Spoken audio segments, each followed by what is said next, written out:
welcome back to Petco Park, and welcome to the second half of this 2009 season. It is game one of a four-game series between the Colorado Rockies and the San Diego Padres.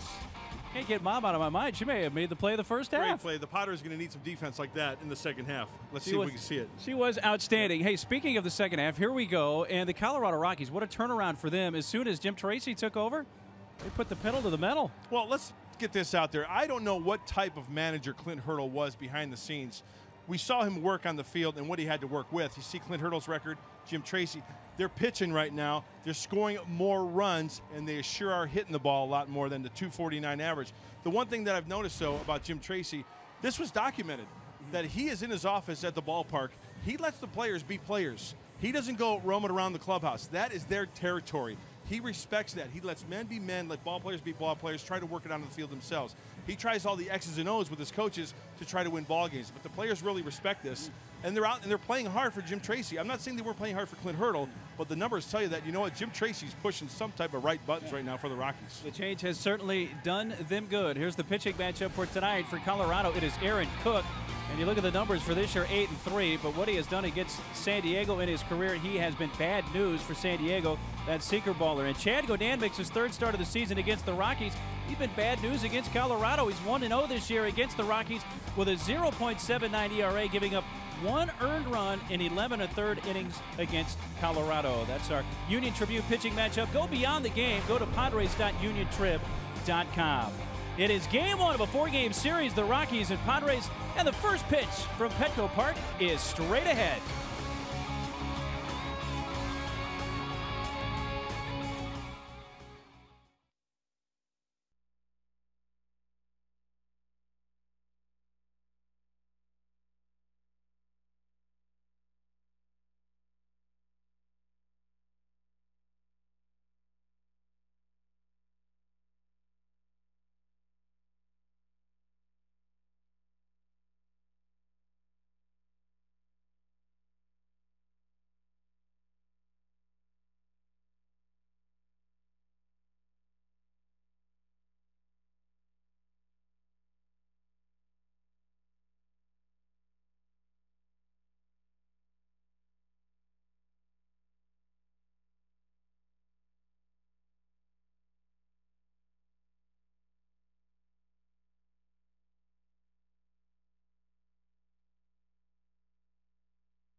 Between Colorado and San Diego, and the Padres taking the field for game number 89 on the season. And here's the lineup for Jim Tracy's Colorado Rockies. Rookie Dexter Fowler leading off, then Barmes at second base. Seth Smith is in left. Cleanup hitter Todd Helton. 375 average in the month of July. Helton having a very good 2009. Troy Tulowitzki has gotten hotter. He's at short. Ian Stewart, Ionetta catching. with Carlos Gonzalez in right and Aaron Cook is the pitcher. Well, Chad Godin starts the second half of the season, as you mentioned, game 89. It's a fresh start. Last time out, he did quite well, 6 2/3, only 1 earned run. Let's see if he can continue in the second half like he did his last start. And continue his fine pitching against the Rockies.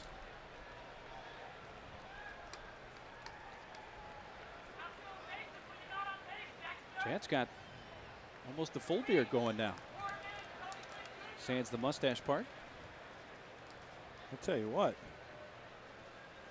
Fowler takes a strike. We are underway. You give Chad Godin a Notre Dame flag, and he can lead the troops out of South Bend, out of that tunnel on a Saturday afternoon with Notre Dame football, and he could rally the troops.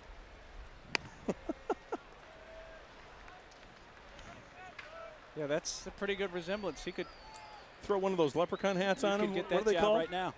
It's a leprechaun hat. I'm going with it. It's the 1-1 to Dexter Fowler. Fouls it back.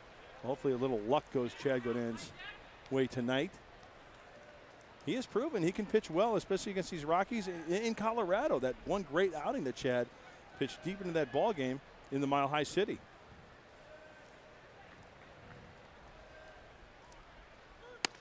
Fowler takes it just off the outside corner. Numbers in the rookie season for Dexter Fowler. Also 20 stolen bases for Fowler, tied for 4th most in the National League. 2-2 pitch. And it goes to a full count. In many ways, that outing in Denver you're speaking of for Godin, a breakout outing for him as a Padre.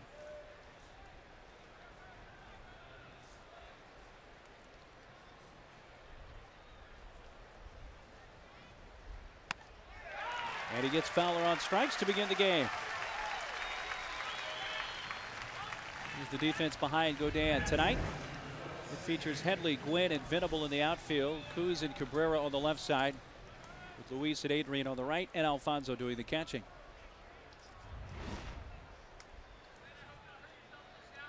Start number 15 for Chad Godin. Second baseman Clint Barmas looks at strike one.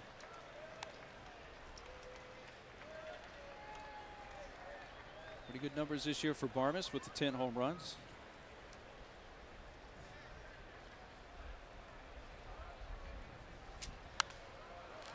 Fouled away right side. Barmas is one hitter that sticks out for me this year because we have noticed how well he hits. Is off balance the right way to say it? Because he can get out on his front foot and still put pretty good wood on a baseball. You make a very good point because we documented that. We even showed footage of Barmas. I think he had 3 hits in Colorado where he was really out in front of the plate on off-speed pitches. Keeping his hands back at that, but connecting and pulling the ball down the left field line for base hits. In fact, nearly hitting 1 out of Coors Field.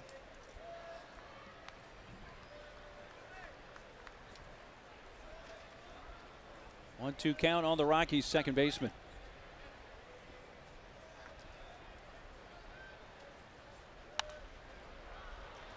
Back this way and out of play. Well, in some sorts for the Colorado Rockies, new manager Jim Tracy documented that in the open. But in the second half, we've seen a lot of teams. How about the Houston Astros back to 500? Speaking about teams are making a go around. But the Rockies over the last 2 seasons, since 07, tied for the second best second half record in the NL.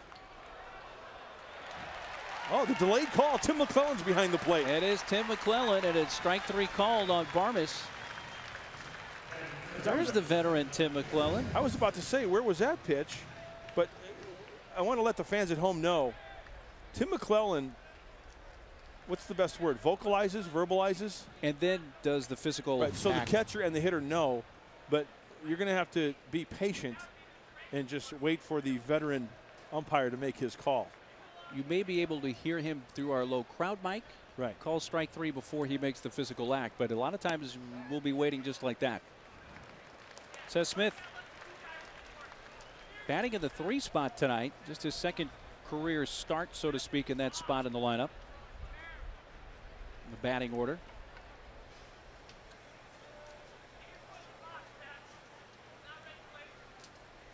Seth Smith has been a pinch hitter extraordinaire for the Rockies. In the starting lineup tonight in left field, the average just under 300 on the season. Takes it down low, 1 ball, 1 strike.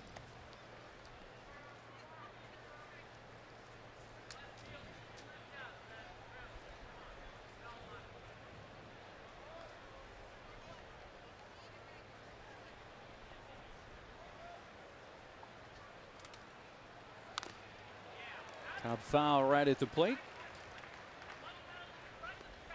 So we had 2 Padre All-Stars, Heath Bell, Adrian Gonzalez. Rockies 2 All-Stars, Brad Hopp, Jason Marquis. You know what, Brad Hopp was what, 4 inches from being the MVP probably? And really, the defensive play by Carl Crawford on the ball hit by Hopp made Crawford the MVP. Right. Belted down the right field side, foul. And this isn't to pick on Justin Upton, because Justin's mainly a right fielder, but he was in left field on the ball hit off of Heath by Granderson. Good point. That hit at the base of the fence. If Carl Crawford's playing left field for Heath, that ball's probably caught. But Justin Upton playing left field instead of right did not get a glove on the ball.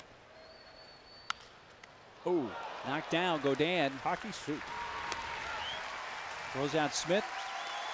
And Godin sets down the Rockies in order in the top of the first. And the Padres coming up.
Ball almost curled behind him because off the left-handed bat, it's got that spin.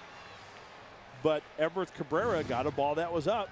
And with the sinker ball, you got to make him get that ball up around the belt buckle, be about thigh high. If it's high, let it fly. If it's low, let it go.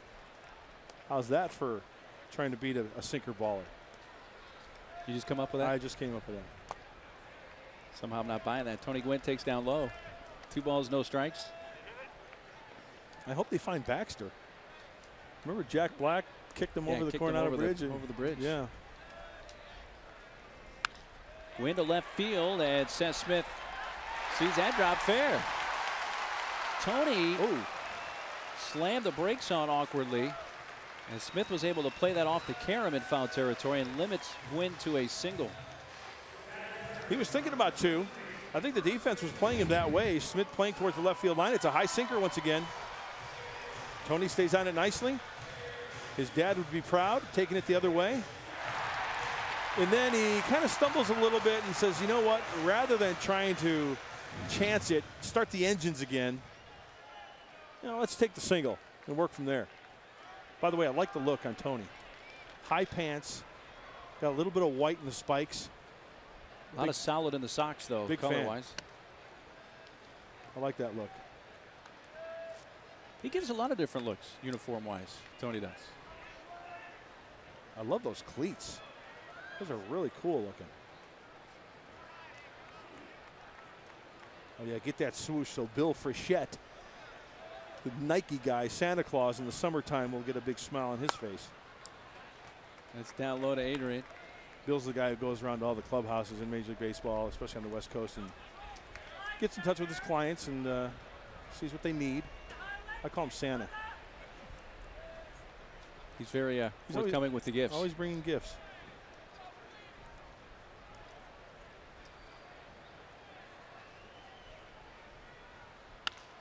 Foul out of play left side.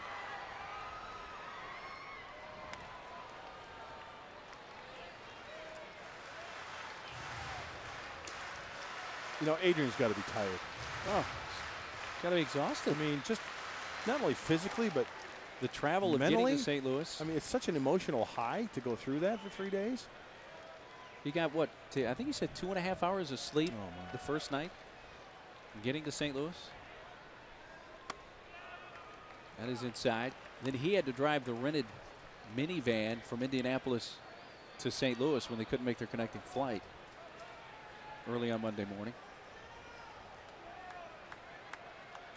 Heath did not want to drive because he was afraid he would get a speeding ticket.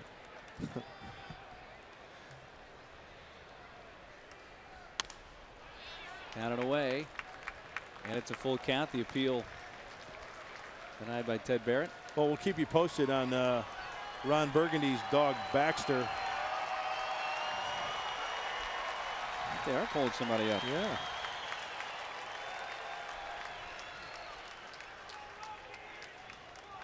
I think they do drills out there all the time. What we're told they're up to tonight. Win on the run on the 3-2 pitch. It's low ball 4 and a walk to Adrian.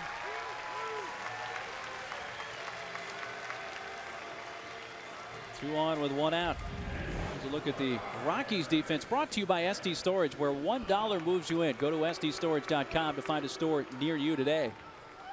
Smith, Fowler, and Gonzalez are the outfielders. Iannetta does the catching tonight.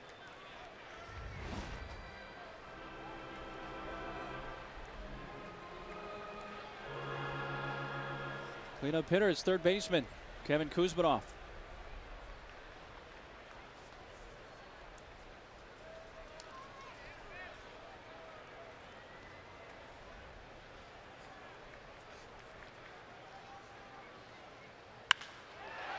Diving attempt by Stewart. It's into left field. Gwynn rounding third. Smith makes a throw to the plate. It's cut off. An RBI base hit for Kuz, and it's 1-0 San Diego. That's a great way to start up the second half of the season. Game number 89 for the Padres. Couple of knocks, a walk, and Aaron Cook. Aaron Cook's one of those pitchers where if you've got to get to him, you got to try to get to him early, because once he gets that release point down, he gets in a groove, that sinker's going to start sinking just out of the reach of Stewart. And Tony Gwynn comes around to score. Boy, that throw in from the outfield looked like Tom Satursky's first pitch. Oh, ouch, man. That is a YouTube favorite.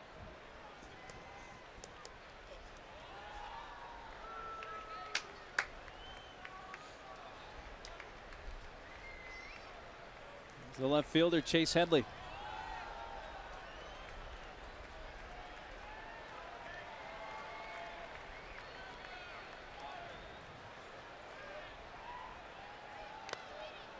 Foul tip, strike one. That sinker of Cook's, when it is on, it's like hitting a shot put. And it's tremendous tilt. It's 90, 91. But still, it's not, I would classify it, or I would not classify it as a Brandon Webb type sinker when he's really on. It's still a good one. Line into right field. That's down, and Adrian will be held up at third as the right fielder Carlos Gonzalez fires a one-hopper that skips past the plate, but it caroms to the pitcher Cook, who's backing up. Well, Gonzalez overshot the cutoff man Helton. That's why pitchers have to back up. Third hit of the inning for the Padres. You know what? The out by Cabrera was hit hard. So Cook serving up some baseballs up to the plate where the Padre hitters are liking those pitches. And here's the throw. Short hops, and there it gets the carom, but Cook is there to retrieve that baseball. Cook, though, was fortunate he got a good carom because he was not all the way back to the backstop. He could have easily kicked away from him, but it kicked pretty much right to him. Bases loaded, one out for Will Venable. Oh, one of the few breaking balls that we've seen in this early part of the first inning. Yeah, I would say 85–90% of the time you're going to get a fastball from Cook, or a sinker, I should say. Which is the two-seam fastball. Exactly. What did you say? Get to him early. Mm-hmm. You look at Cook's career starts against the Padres. He has been very effective. Founds the zone there, 0-2.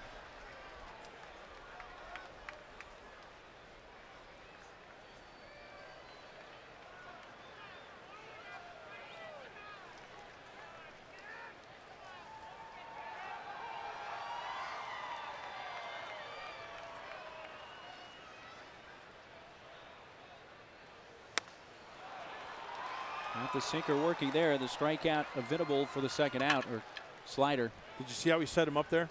He went the pitch before this one. This one's a little slider down and in, but the one before that was a sinker that he brought in and then back into the inside part of the plate.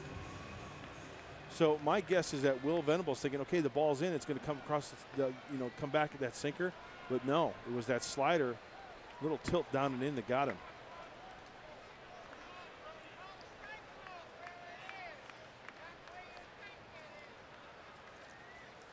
Two outs for Eliezer Alfonso. Look at Cook's 20 starts against the Padres in his career. 15, he has given up 2 earned runs or less.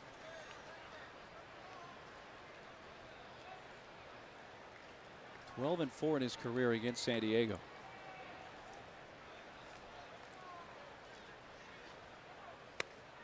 Right in on the fist.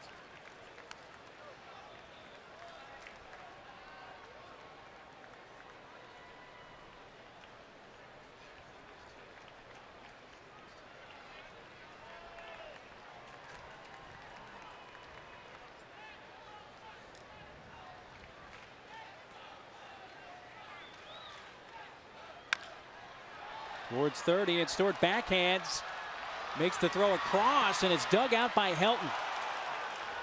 Well, Stewart had the force out at third, determined he could not win the foot race, and threw across, underthrew the bag, but got Helton to pick it out, and it ended the inning. Stewart had a choice, had a little trouble getting it out of the mid, and the Padres settled for 1 in the first.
Hey fans, start your weekend off with a bang with Friday Fireworks. Enjoy a spectacular fireworks show following every Friday home game. And the next one tomorrow night, stay after the game for a Friday Fireworks presented by Padres Banking at Bank of America.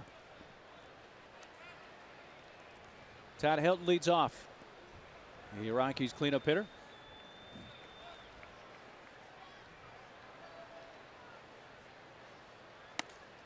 He takes inside and high from Chad Godin. Well, that's one nice thing about having a 1-2-3 inning. You don't have to face Todd Helton with any runners on base. Chad Godin cruising through the first. Helton, Tulowitzki, and Ian Stewart in the Rockies' second. That one on the inner half, a strike call. Todd Helton certainly having more of a Todd Helton type year in 2009. And he belts it down the left field line. That is fair by inches and into the corner. Headley trying to pick it up on the track, does so in foul territory, and it's a double for Todd Helton. 497th career double for Todd Helton, so he's nearing 500 career two-base hits. And this Colorado Rocky team can sure roll some doubles, that's for sure. And I'm not talking about going to Vegas and going to the crab tables.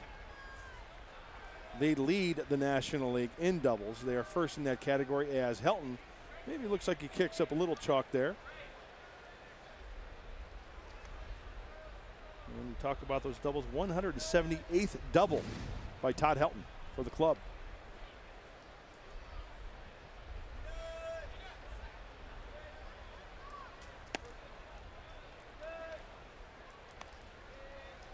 Looking to become the 50th player all time with at least 500 career doubles, by the way. Troy Tulowitzki. His power numbers have been surging up to 16 home runs.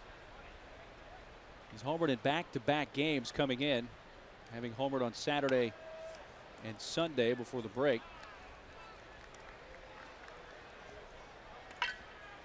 11 home runs for Tulowitzki since June 8th.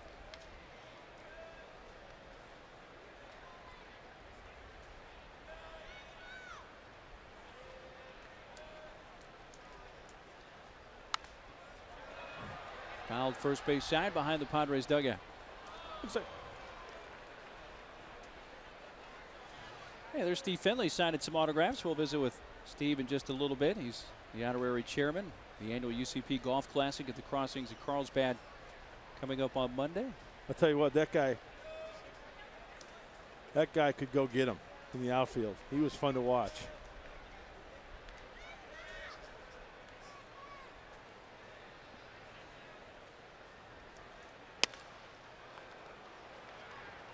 A little bit low, 3 balls and a strike.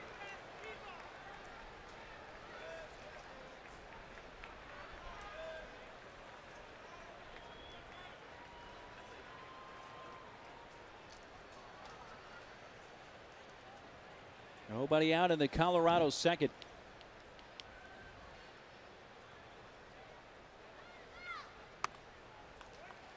Strike call, 3-2. You know, Troy Tulowitzki has changed his batting stance. I don't know if you've noticed that or not, but remember, he used to have like a crouch. He used to be really down in the crouch. Now, Troy Tulowitzki is about 6'2", 6'3", okay? And he's more upright now. And Jim Tracy, the manager, he was quoted as saying, you know what, if I'm a shortstop that's 6'2", 6'3", I want to utilize that height at the plate. I don't want to see a 5'10" guy going up there. And he was stating about Tulowitzki being down in the crouch. And what that does, Jim Tracy feels and Tulowitzki feels it, on a higher pitch, when he's upright, he can get on top of it better than starting down and trying to go up and get it.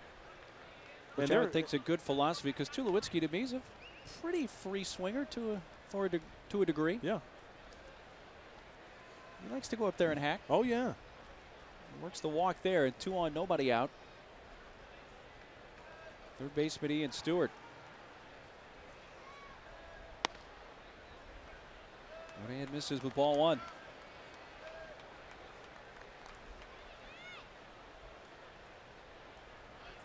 After retiring the side in order in the first, Godin has seen the first two reach here in the Rockies' second.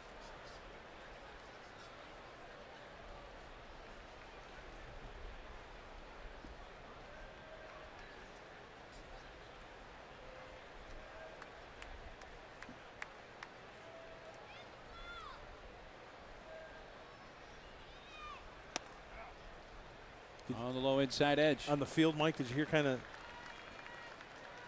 Tim McClellan? Tim McClellan a little bit? You can hear him just you a gotta little bit. really listen. Yep. We may need to fix him with a microphone. That wouldn't be a bad idea. Little wireless mic. Down the left field line, deep, and fading foul. That wasn't all that far from getting out of the ballpark, though. But foul off the bat of Stewart. 1 ball, 2 strikes.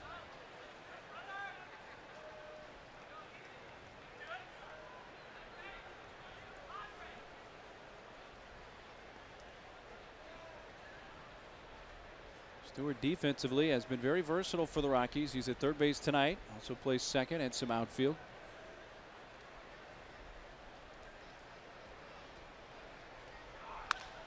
On the ground at first, backing up. Adrian off his glove into shallow right. Helton does not pick the ball up right away and stops. And the bases are loaded.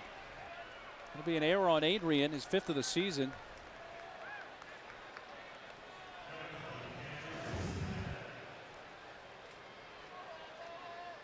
You see Adrian trying to back up to play the big hop, just couldn't glove it.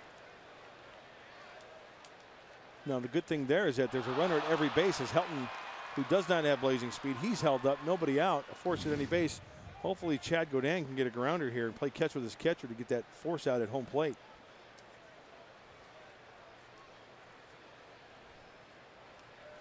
Well, they're loaded for Chris Iannetta, who's hit a couple of grand slams this year, including one here at Petco.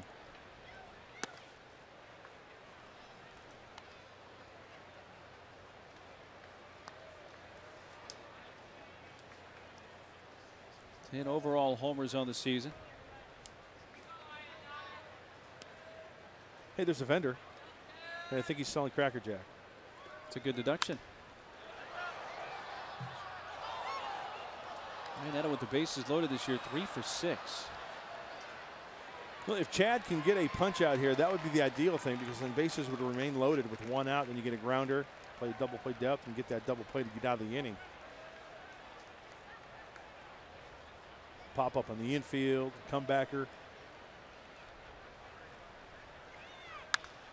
Slice down the right field side, foul.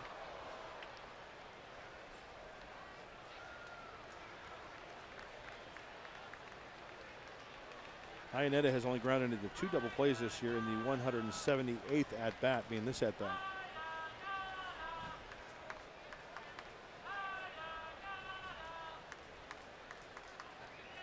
Rockies held the Padres to just 1 run in the first, despite 3 San Diego hits. Now the Rockies have them loaded, nobody out, and that tails off the outside corner.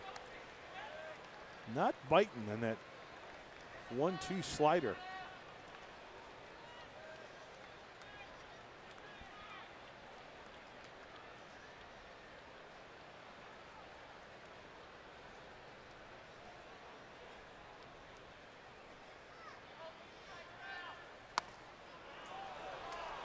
Nice, yes. The delayed call. Unbelievable. Strikeout of Iannetta, 1 out. I thought he was going to call it a ball. I mean, that's in the box. It's strike 3. It's like, you know, it's like you're let down. It's like, oh, where was that? And then all of a sudden, okay, thank you.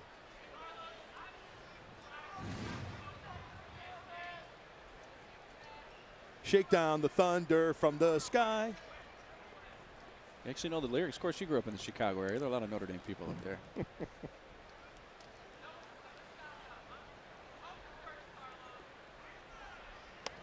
Your right fielder, Carlos Gonzalez, takes low.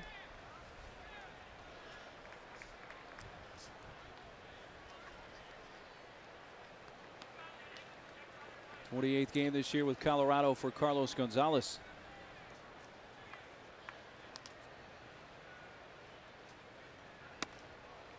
Inside from Godin. He's behind 2-0.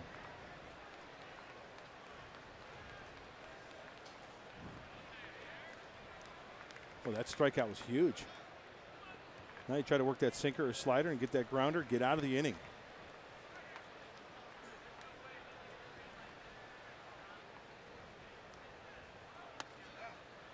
It's the strike on the inner half. 2 balls and 1 strike. Oh, yeah. Big league ball game. What is that, an ice, shaved ice? Just getting started on it, too. Nice smile.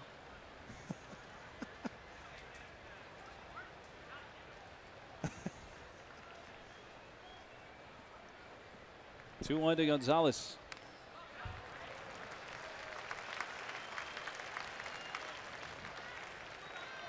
After falling behind 2-0, Godin gets it back to 2 balls and 2 strikes.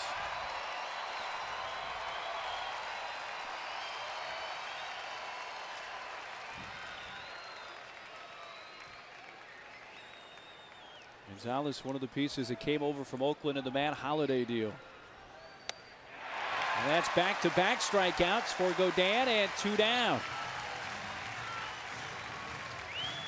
And now the pitcher coming up. Oh, you talk about some big league pitching. Chad Godin going right after him. He missed the location. He wanted that one down and away, but Gonzalez cannot catch up to the heater. Chad Godin is out there to do it himself. He needs a little bit more luck to go his way because the Padres have committed an error in 8 consecutive Chad Godin starts. Very uncharacteristic for a team that's been pretty good defensively this year. There is a first pitch strike to Aaron Cook. He's not out of the woods yet, though. Nope, 4 for 32 on the year, Cook. 125 average, 3 RBIs.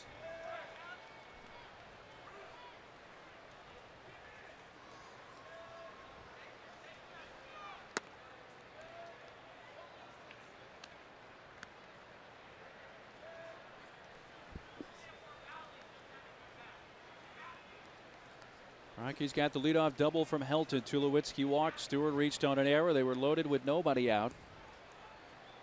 Now they're loaded with 2 outs and a 1-1 to Cook. Lays off of it low.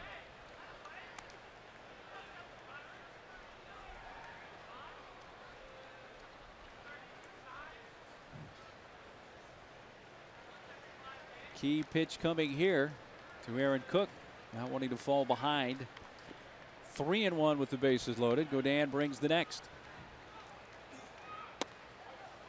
And it is indeed 3-1.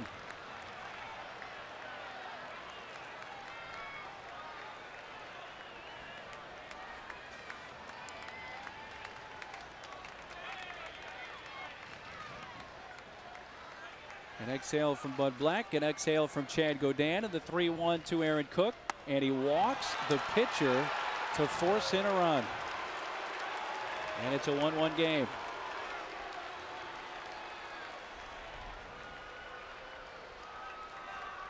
That hurts because Chad Godin doing a fine job. Double walk error and then punch out, punch out. And you can see the frustration in his face. Now he's got a rebound. It's only 1 run. Okay, they tied it up. Darren Ballsy, I think, is out there just to let him know, hey, look, you know, you're pitching your tail off. You're one out from getting out of this jam. And if you can get out of this with just 1 run, you know, we'll be all right. But now Godin has to face the top of the Rockies order. And switch hitting center fielder Dexter Fowler.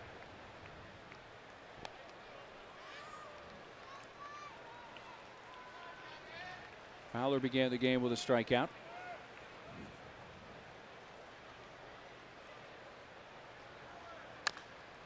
Golfs it foul. Strike 1.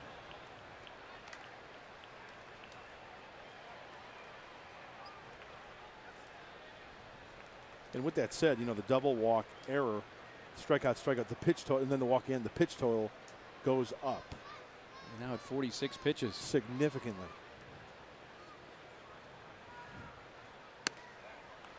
Strike 2 to Fowler.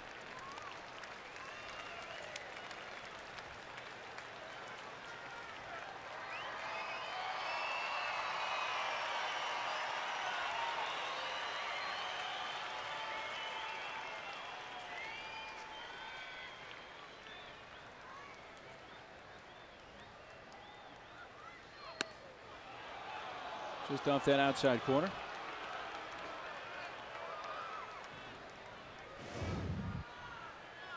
You know, I would have to say that even as that ball's off the plate just a little bit, even the infielders and the outfielders are kind of on edge when that pitch is thrown in there, and they can't hear the umpire, so they have to wait for the call also. Bounced out to Cabrera, and Everett makes it a short toss to Luis Rodriguez. So the Rockies get a run. It will be unearned. A hit, an error, and they leave him loaded. It's 1-1 after an inning and a half.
For the price of one in select seating sections.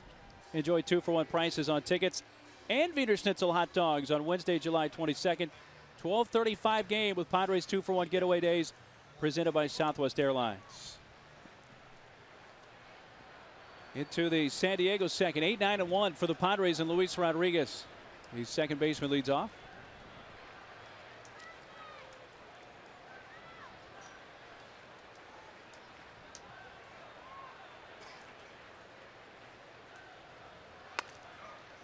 A first pitch strike to Luis Rodriguez.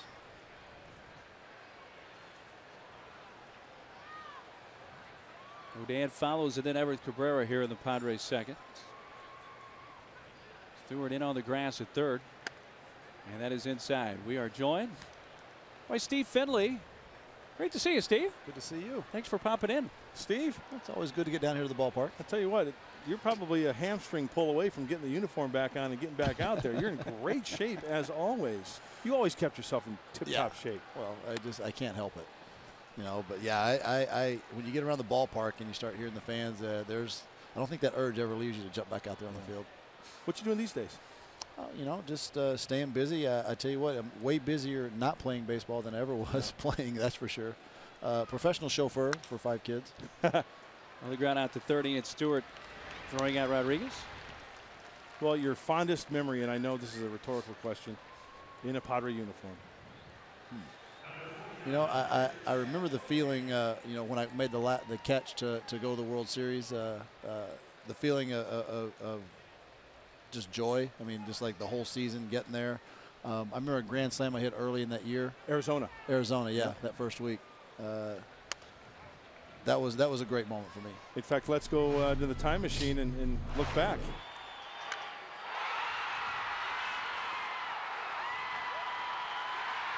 You think you knew you got it? Oh, yeah. No, that was some kind of exciting that night. And the curtain call. You know, it was that point of the season when, in fact, the guys in the truck probably noticed the date on that home run. In fact, do you know the date on that home run? No, I just know it was a Friday. Remember Kevin Brown pitched that game. April 10th, 1998. The guys in the truck, thank you very much. Even though it was April, you guys had the chemistry of that team. You can go position by position on that team. Pitching staff, bullpen. And I know it was too early to talk about playoffs, but still, you guys had that feel, and especially after that home run there, coming back. Yeah, we had some games that early in that week that we won in extra innings. That first week was very exciting, and you know, we knew the enormity of that season, what it meant for the new stadium downtown. So we went into spring training we knew that the World Series was where we needed to go, and that was our goal.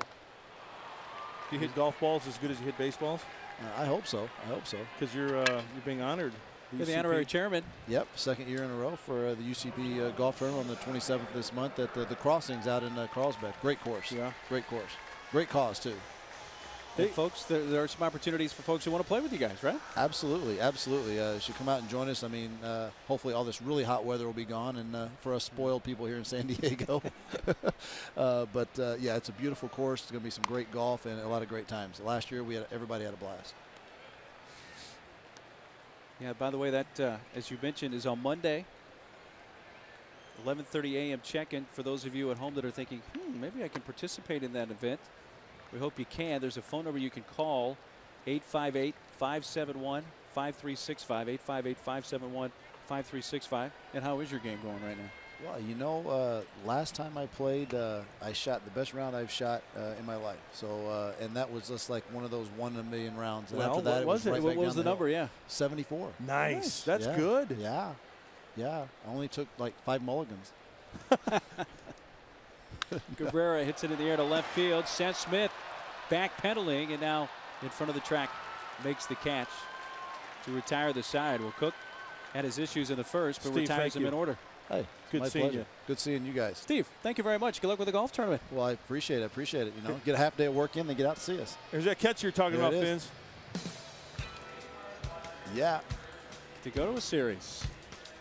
Thanks again. You got it. Thank you. Father, can you hear?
Part of the order in the Colorado third inning. 1-1 Rockies and Padres. And Clint Barmas, the second baseman, leading off.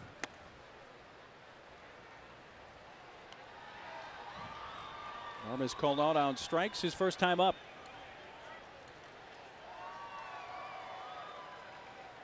Barmas, then Seth Smith and Todd Helton. Fouled back. You're right about Steve Finley. That guy looks like he could grab a glove and go play center field right now. He has been one of those guys ever since seeing him come up to the big leagues, being a teammate of his, and actually seeing how hard he worked. I mean, when a guy stays in that kind of shape, you know how hard he works, but then when you see it firsthand, I mean, he had one heck of a career. Oh, no question. But, you know, the body just breaks down and can't do it anymore. Strikeout of Barmas. Oh, happy birthday, Jenny. Ben Coughlin Making sure she gets some cake. How about some cake over here? Hi. Yeah. Happy birthday. I tell you what in the Mary Tyler Moore is going on? Oh, Rob. You know how old Mary Tyler Moore was when that show first started? She was like 19. Yeah, like 19 or 20 years old, something like that. Stunning. Yeah. Oh, exquisite. She's like, yeah. when are they going to take the camera off of me? Oh my gosh, there's frosting everywhere. Seth Smith out towards center field, left center, and Tony making the catch. That ball sounded funny off the bat, and then Tony watched it for a few moments before tailing it into left center to make the play. It is that time of the night, rather, where it's dusk. It's kind of tough maybe to pitch. Take a listen since we talked about that, Mark. Yeah.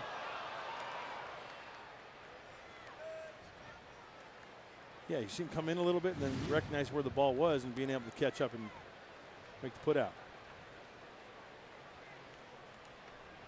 2 outs for Todd Helton, the first baseman.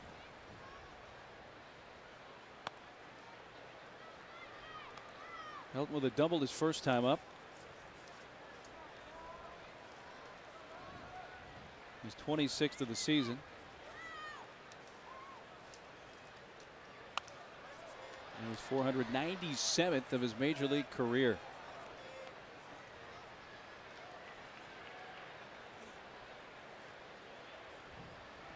Looking to become one of 50 players with at least 500 career doubles. Right now he's one away from Bill Buckner, who finished with 498.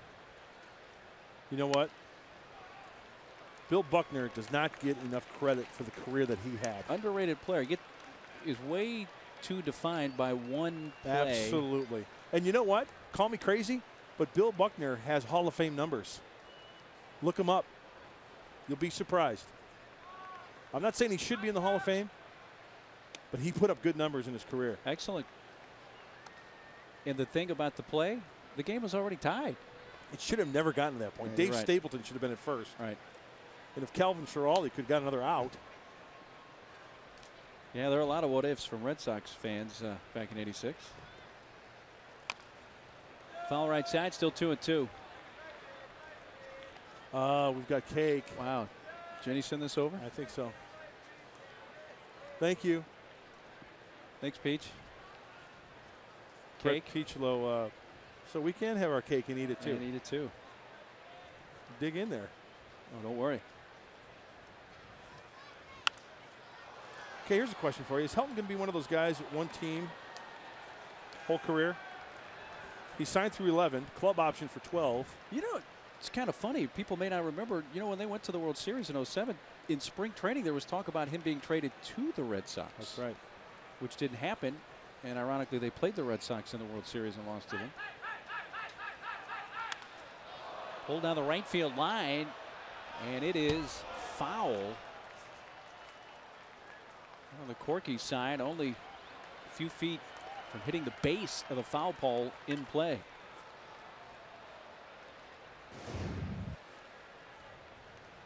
Oh, yeah, that wasn't far at all. Well, Helton is going to be 36 years old on August 20th. So he's going to be, what, 38 at the end of the contract? 9, 10, 11, 12. That's 3, according to my math. 39. And that may take him there, yeah. Yeah. I'll tell you what, he's rebounded very nicely after an injury-plagued season last year.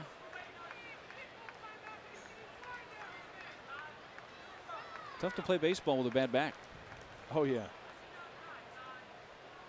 2-2 from Godin, and he hits it down the left field line this time, foul. Helton just spraying it to every field here. You already seen 8 pitches in this at bat. Helton over 2,000 career hits, had number 2,000 back in May at Atlanta.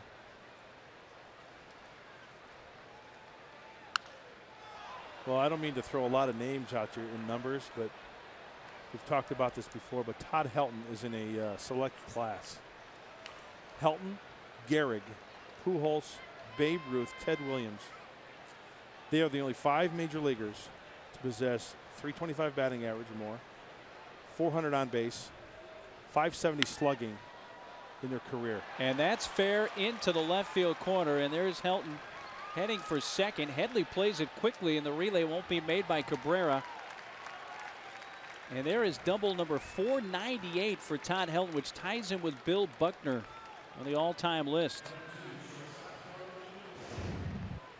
Well, going the other way, Chad Godin trying to go down and away with the two-seamer. It's up, it's elevated, and last time up, he flirted with that chalk line and kept it fair again in the head-first slide from the veteran.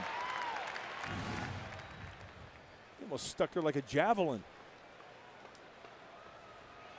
Doubles 26 and 27 on the year tonight. His first 2 times up for Helton.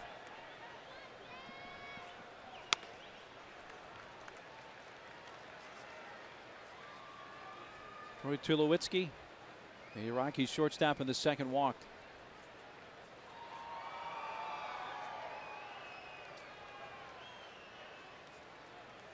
Rockies 1, Padres 1, top of the 3rd. Padres scoring in the first. RBI single by Kuzminov. Rockies tied it with an unearned run in the second on a bases loaded walk for the pitcher Aaron Cook.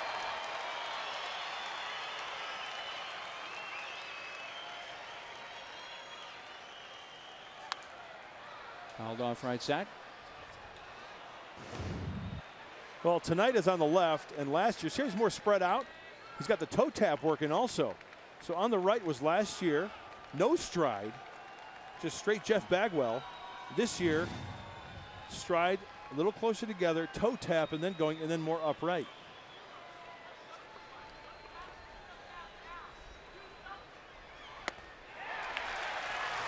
Second strikeout of the inning. 6 tonight for Godin. He works around the 2-out double by Todd Helton. Rockies have now stranded 4, and at the end of 2.5, we're tied at 1.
Lolita's Mexican restaurants and their new location, Lolita's at the Park, just across from Petco. By MTS. Save gas, save money. Ride MTS to Petco Park. For more information, log on to www.sdmts.com. And by Ron Baker Chevrolet, your home for the Silverado Superstore. Tony takes a strike. 2, 3, and 4 hitters for the Padres in the 3rd.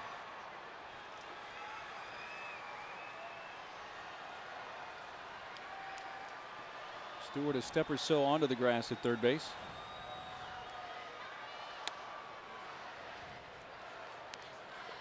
Remember last inning we were talking about Bill Buckner? Just to button that up. 2,715 hits. Liner to the second baseman. Barmes hit well by Tony. He is the first out though of the 3rd. 2,700 plus hits. 27-15. And I'm not saying, you know, he should be in the Hall of Fame, but what I'm saying is there are guys with numbers that aren't as good as him that are in the Hall of Fame. 1,208 RBIs. Had a career batting average of 289.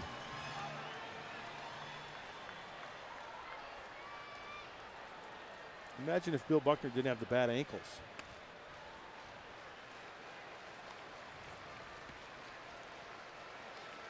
He actually finished his career back with the Red Sox, right?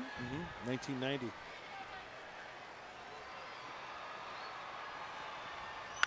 Adrian hits it down the left field line, fading foul.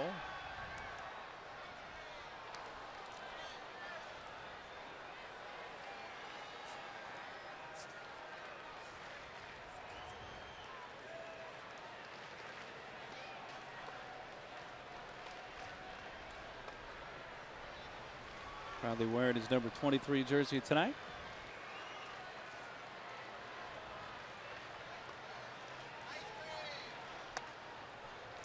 Opie to Adrian. The question was asked to Bud Black before the game, will Adrian get some days off in the second half? And the answer was yes, he will. Adrian comes in. He's played in every game, right? Having played now not only in every game this year, but in 296 consecutive games. Now he is approaching the Padre record of 305 straight games held by Steve Garvey. Perhaps Kyle Blanks would see some time at first if Adrian gets a day off here and there.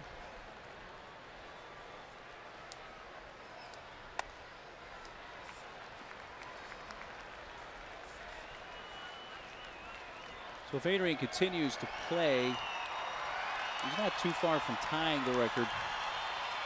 That would be on Saturday, July 25th at Washington. The team record, 305 straight games. And he walks for a second consecutive plate appearance tonight. Yeah, with the sinker baller and the slider that Cook's been throwing tonight, he's going to face Kuzminov. And let's face it, when you're a ground ball pitcher and you've got a guy like Kuzminov coming, he singled, he hit the ball sharply. It's the second time around, and Cook has maybe settled in a little bit more. See if that sinker is working a little bit more effectively and try to get a grounder here.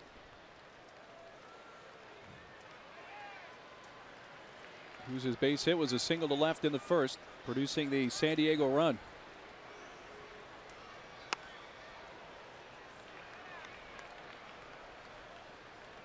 You have to adjust your play-by-play with Tim McClellan. You can't call your pitches to him. Yeah, you got to be patient. Yeah, you have to be patient. You're a pretty patient guy. I've seen your act now for what, 3 months? It is an act, isn't it? Putting up with me. Center field, pretty well hit, but Fowler's got a beat on it in front of the track in right center. Out there in Death Valley. 2 down. Hey, guess who's watching the game tonight? The boys back in Alpine at the fire department. Yeah, keeping Alpine safe. Scott Champlin, Pat, Scott, and Brock. You should see their living room there. They got like 8 lazy boys. They got a big screen TV, which they deserve. They're firefighters for crying out loud. Boys need to be taken care of. Sweet looking firehouse in the Pine. You have visited the firehouse? I have. Oh yeah, I've rode the truck and everything. Really? Oh yeah. Sorry about it.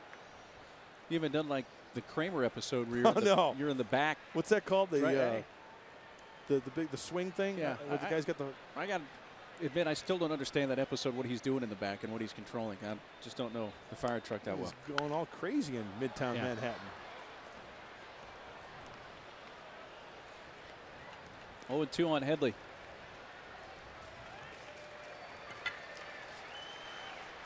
Chase with a base hit to right. His first time up in the first inning.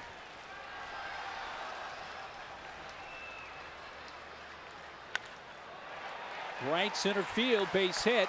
Adrian taking the turn, heading for third, and Fowler's throw cut off by Barmas, and runners are at the corners. Good 2-strike swing there with Chase. Well, I think Cook did him a favor by throwing him a breaking ball, a slider, 0-2. He didn't bury it. Watch how this ball catches too much of the plate. Chase recognized it, and it speeds up his bat. He does a nice job of beating the defense also. Adrian chugging along to third base with 2 outs. He's going on contact. It would be nice for another 2-out knock to get that run back. Runners at the corners with 2 away for Will Venable.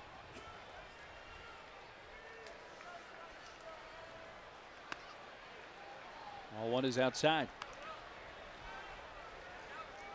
Will in the first, a strikeout victim.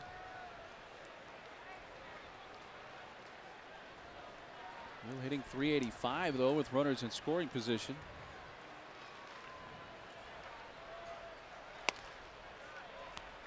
Drops a little low. 2-0 on Will.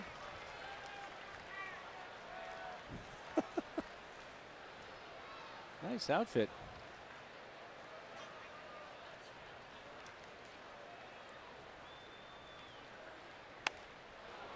Got a pretty good cut. 2-1.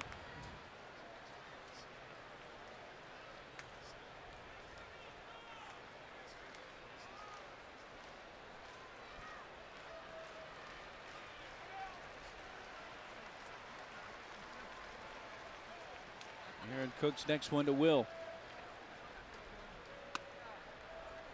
Into the hands inside. 3 balls and a strike. And the right-handed hitter Alfonso on deck.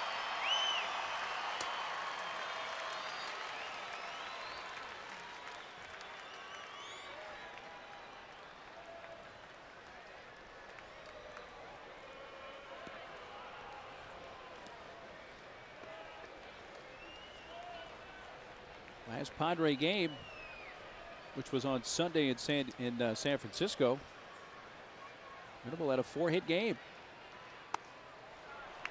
Takes that one up and out of the zone. Second walk of the inning, and the bases are loaded. Bob Apodaca, the pitching coach for the Rockies, will come out. Remember last time he set him up nicely with a sinker in and then the slider down and in to get Venable, but now he finds himself with the bases loaded. And I think right here, Aaron Cook has to go with his #1 pitch, and that being the sinker. So let's see if Fonzie can get an elevated sinker. Adrian Chase and Will on base. Bases are drunk. They are indeed, as they were in the first. Padres were able to muster one, but didn't bases are blowing a 1.0 right now, which is not good. Not good.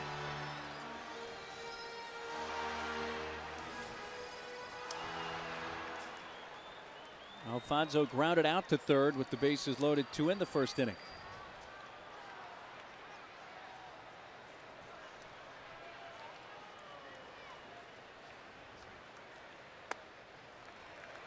Ball 1 drops low. Speaking of the game on Sunday in San Francisco, Alfonso had a 3-run home run as the Padres scored 10, the last team in the big leagues to score 10 or more in a game.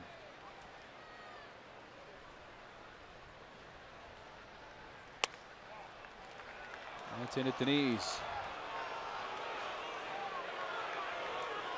Well, this being the 19th game started for Aaron Cook, he has surrendered 13 home runs. Not bad for a guy who pitches in Colorado, but once again, he's got that sinker. And quite frankly, I thought that last pitch was a pretty darn good pitch. You know?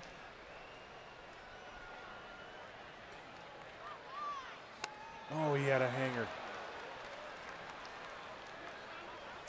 Here's the previous pitch I was talking about. I think that's a good pitch. And then the last one, the hanger. Oh, Fonzie wants that one back.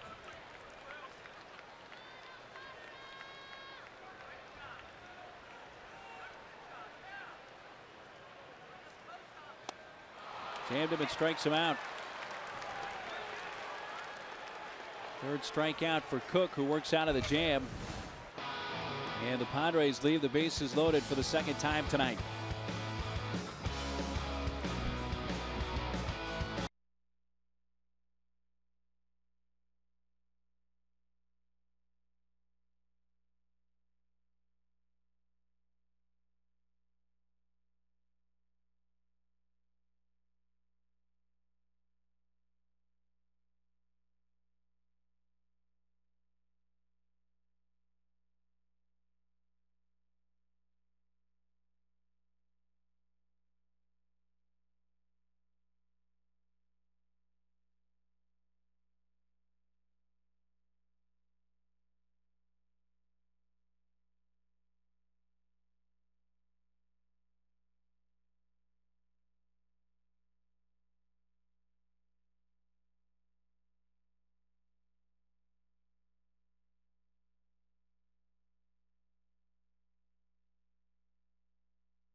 Top of the fourth inning, and time for the Aflac trivia question for tonight. Aflac! Well, with Aaron Cook pitching for the Rockies, who was the last Padres pitcher to beat Aaron Cook? Therefore, the last time Padres beat Cook, who was the winning pitcher? I have the answer for you a little bit later on as Ian Stewart leads off the Rockies' fourth inning.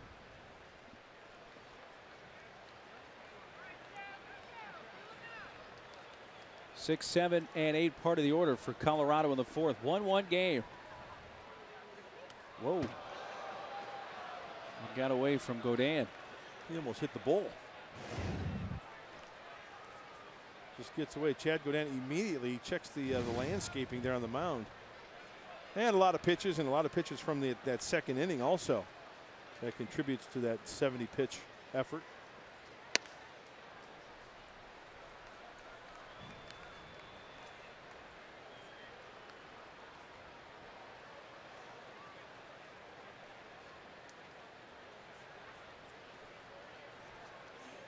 Two-0 pitch. A strike call. Stewart reached on the error by Adrian in the second.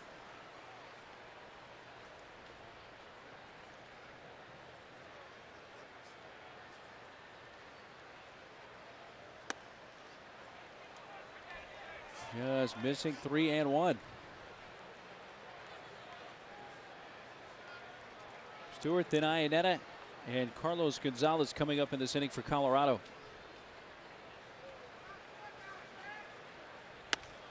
There is a 5-pitch walk to Ian Stewart to begin the fourth. The third allowed by Godin.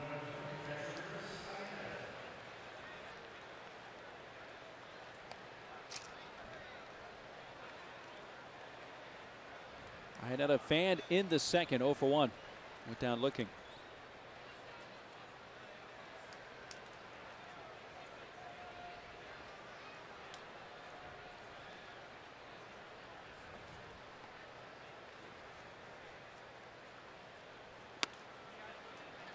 There's a strike.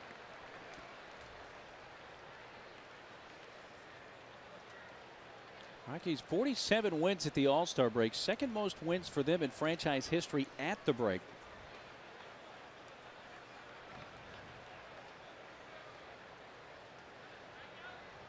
In 2003, they won 50 in the first half. That is a franchise high.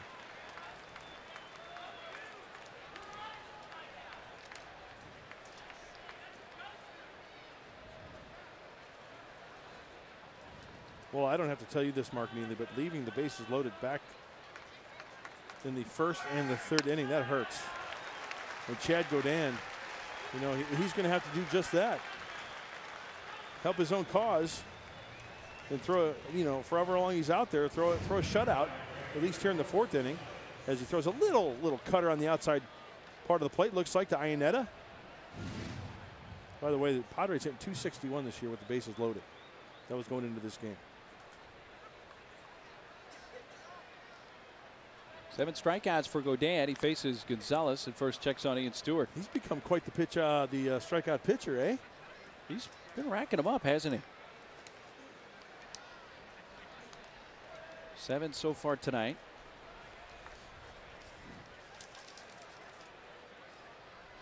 Season high is 11. It was at Seattle on June 23rd. And 7 in his last start at Arizona in 6 2/3.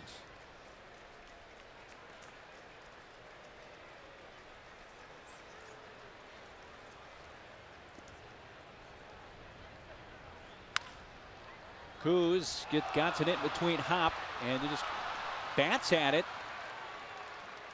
And it rolls to Alfonso. It'll be an error on Kuz. Stewart down to second.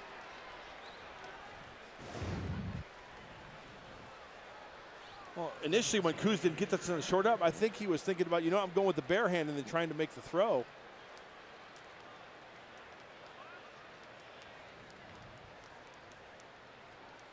So another base runner.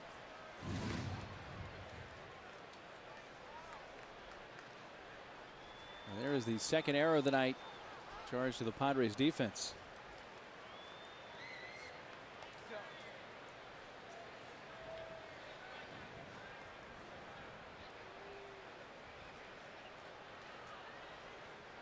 A chance for the pitcher Cook to bunt him over. Lays it down. Godin slipped a little bit, comes up with it. A 1-4 sacrifice advances the runners to second and third.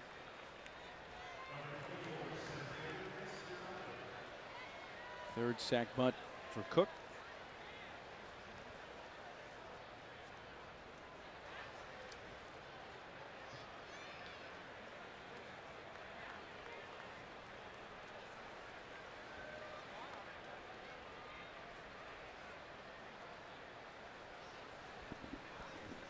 Well, he's got some work to do. He's done it before. He needs, you know, when he's needed a strikeout, he's gotten one. But in this situation with 2 outs, you don't need the strikeout. Early out would be nice here.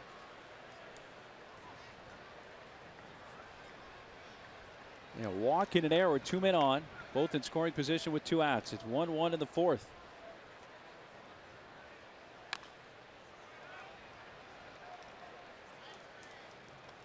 Dexter Fowler began the game with a strikeout, then in the second hit into an inning-ending fielder's choice.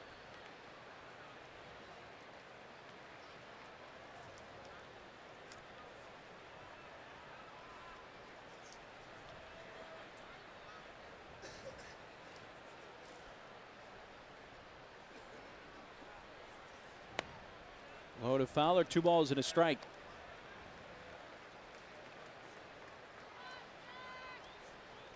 Godin now at 83 pitches.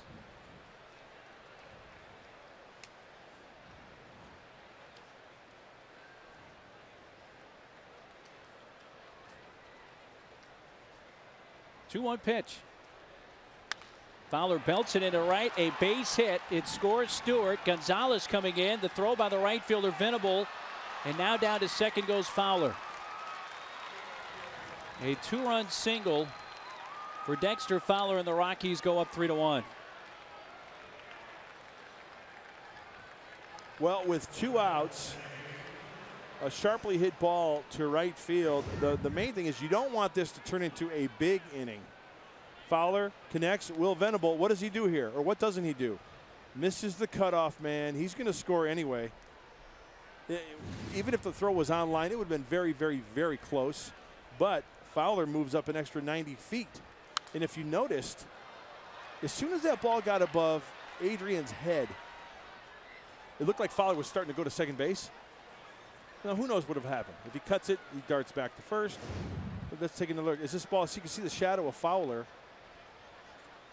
He looked like he was in stride towards second base. He was. I think he could read that ball was going to get over Adrian. Yep.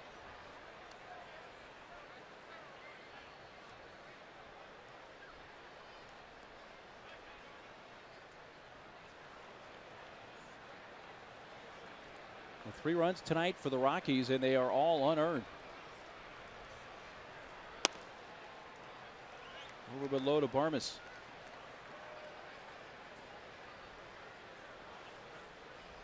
Barmes has fanned his first 2 times up.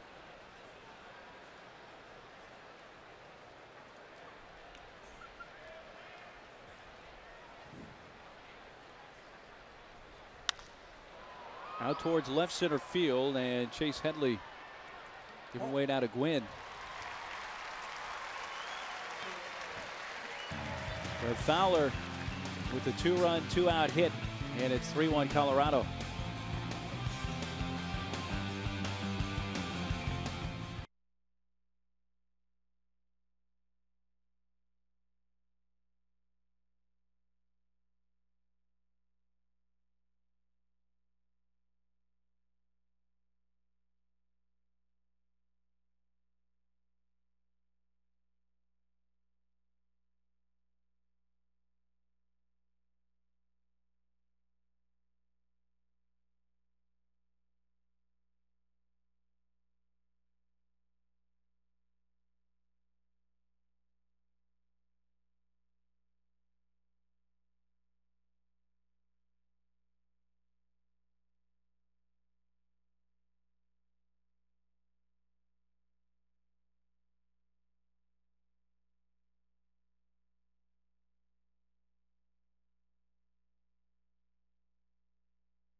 Last Padre pitcher to beat Aaron Cook. The answer, Greg Maddux.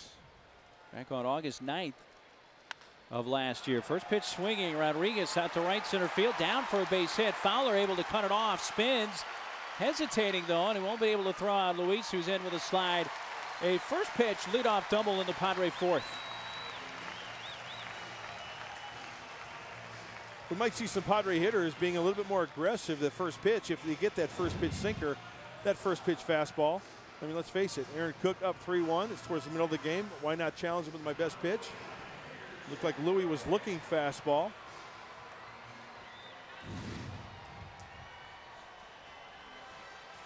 Fifth double of the year. Let's see if Chad Godin can get him over. So many things you can do here also. You can show bunt, pull back, pull the old butcher boy. You know, clean sacrifice, get him over. I think it's going to be the latter. Square early, sacrifice, get him over. You know, that sinker's hard to bunt too. And I know I hear people say it all the time. Oh, you know, what's so hard about bunting? Well, yeah, it looks easy, but when you got a guy throwing a 90-mile-an-hour sinker at you, and that's tough. That's tough. It's easier for a guy who's throwing 95 and straight than it is for a guy throwing 90 with a nasty sink to it. Godin with 1 sack bunt on the season. A good example of it right there. Ball started out at his thigh and wound up near the dirt. And he's in the hole 0-2.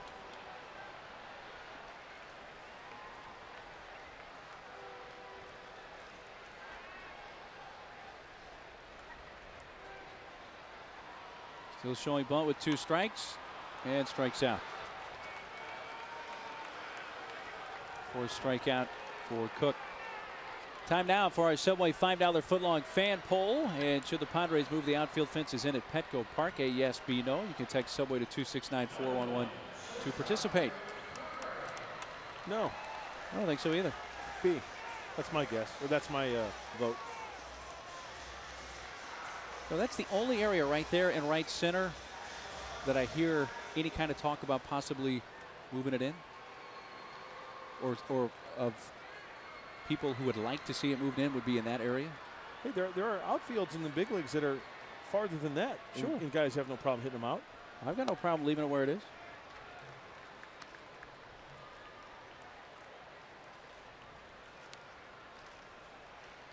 Everett has flied to left twice.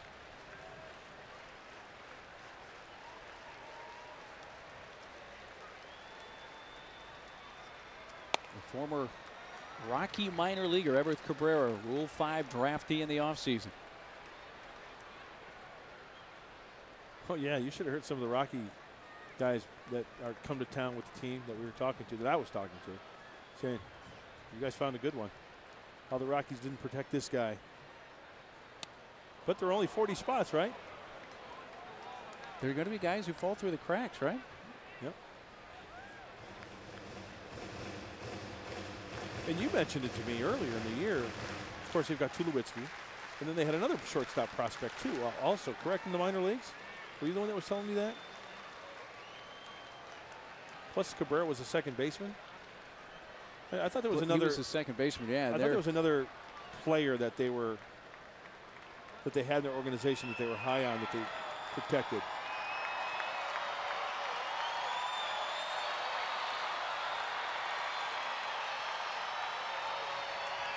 They have several good middle infielders. In fact, Eric Young Jr.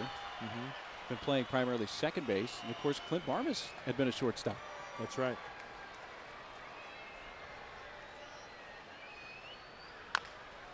Chops that up the first base line. Helton makes the flip, and Cook makes sure he got the foot on the base. Rodriguez over to third, 2 down.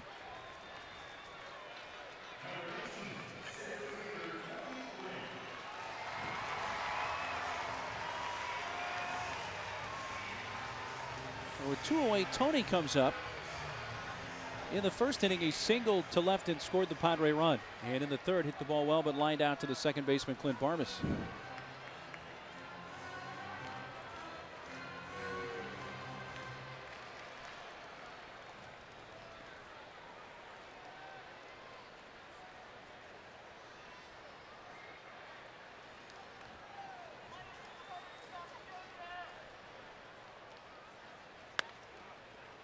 0-1.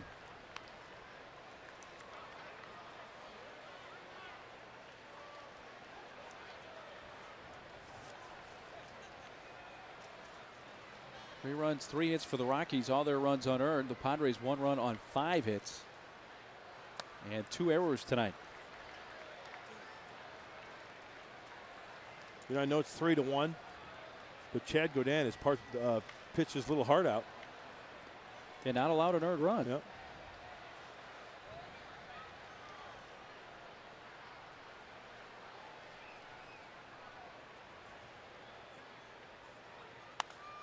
Way high to Gwynn. 2 balls and a strike.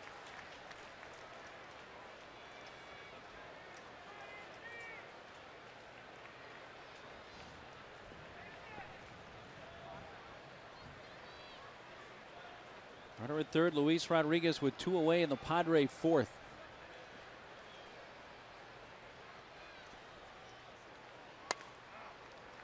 In at the knees for a strike. Good pitch. I think we saw Tony say bottom, as if to say bottom of the zone there.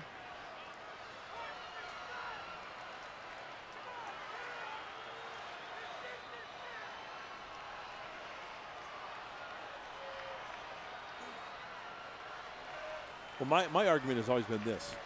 If you're not going to get the ball above the belt buckle or even at the belt buckle, you better get the bottom of the knees. No question, Mr. Pitcher. 2-2 pitch. Chops that towards short. Third baseman cutting it off. Stewart off balance. Makes the sidearm flip, and Hilton picks it out. Padres get the leadoff double by Rodriguez. He is stranded at third, and San Diego is now left 7.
Our mini-game recap is brought to you by Murray Lambert Construction. You need more space for quality, integrity, and value, folks. There's only one company to call. It's Murray Lambert Construction. For more information, get on the web at murraylambert.com. Oh, the guys in the truck are making me laugh. Got your funny bone again? Yeah. They know how to get you. Yeah, he did. He put a line from Anchorman in my ear.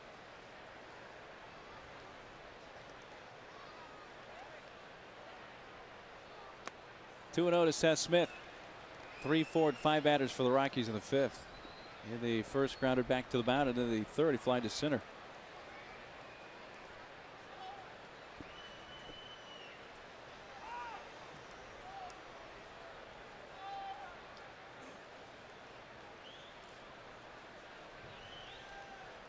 Two-0 from Chad. There's a strike.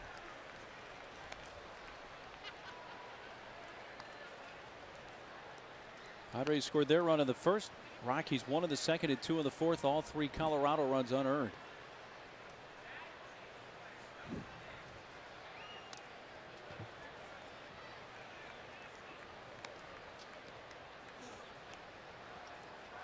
Well, the 2 previous times the leadoff man has reached for the Rockies, Colorado has scored in each of those innings. And now here is a 3-ball 1-strike count on Smith leading off the 5th.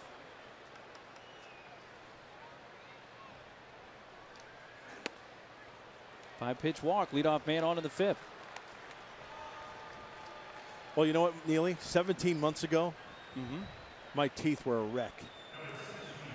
Got my braces off last week, and I want to thank Dr. Cynthia Jackson, Alpine Orthodontics, their staff, Jessica and Cindy. Look at these things. Look at that.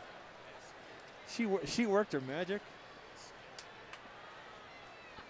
Look at that bite. You got to take care of your teeth.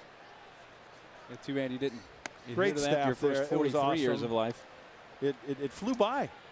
I remember I got those things on. I couldn't recite the ABCs without, you know, having other people wear a hazmat suit around me. It flew by? Really? Oh, it did. So that calendar, that's up the middle past the diving second baseman Rodriguez. Taking the turn. There goes Smith on his way to third. Todd Helton is 3 for 3. 2 doubles, now a single, and runners are at the corners with nobody out. Well, I think we'll have to see where Rodriguez was playing on that. I think maybe he was kind of playing to pull a little bit. That ball up the middle, also playing double play depth, looked like. So it cuts down the range a tad. And you know, Chad looks visibly upset. It's frustrating. It's been a frustrating night, you know. But the thing is, you got a grounder. It's just out of the reach, and there's nothing you can do once that ball leaves your hand. These are 95 pitches. Mike Ekstrom now up for San Diego. So that little stunt you just pulled, did that like eliminate 2 years of dental bills? I'm still paying. Okay. Yeah. But you talk about working some magic with wires and brackets and rubber bands. Oh, you had it all going there at one time, man. There were times where I thought you just plugged your mouth into the wall at night or something. I don't know, that's how you slept. So thank you, Dr. Jackson. You're the best. Thanks for pulling him out of his mouth. Now he's got one less thing to complain about. Tulo wave and a miss. Go down with a little bit more extra giddy up there on that 96th pitch of the evening.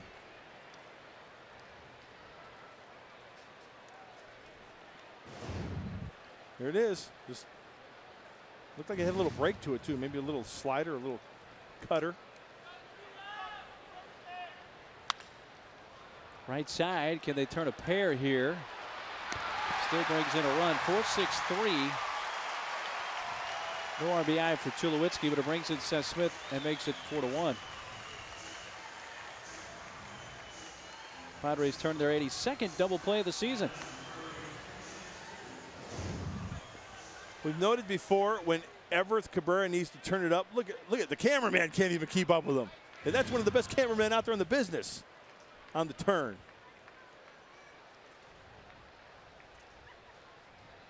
Yeah, if you're gonna, there's Eddie.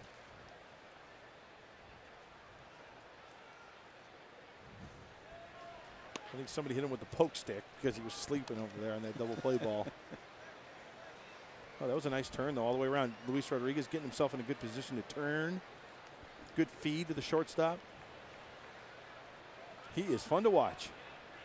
15th double play that Tulowitzki has grounded into this year, second most in the National League. Well, one note about Chad Godin I want to make, and I think you will agree with me. With all that has gone on tonight, he's pitched extremely well. You know, he had the one tough inning in the second, but there was an error. He's kept his composure quite nicely. He has. Really his only faux pas, so to speak, was when he had a chance to get out of the second walking the pitcher Aaron Cook. Right. To force in a run. But yeah, other than that, there's been a lot out of his hands, and he's pitched very well tonight. Certainly does not deserve to be down 4-1 right here.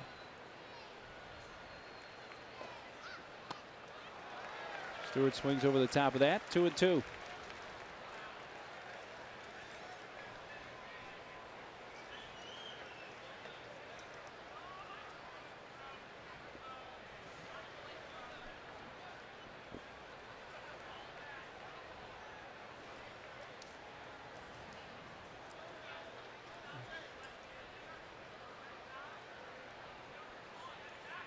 2-2 to Stewart.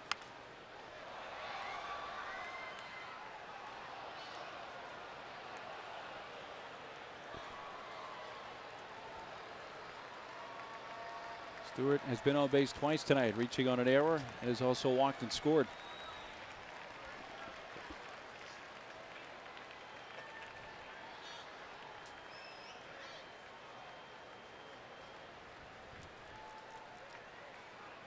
Yes, he did. And the strikeout is the 8th for Godin.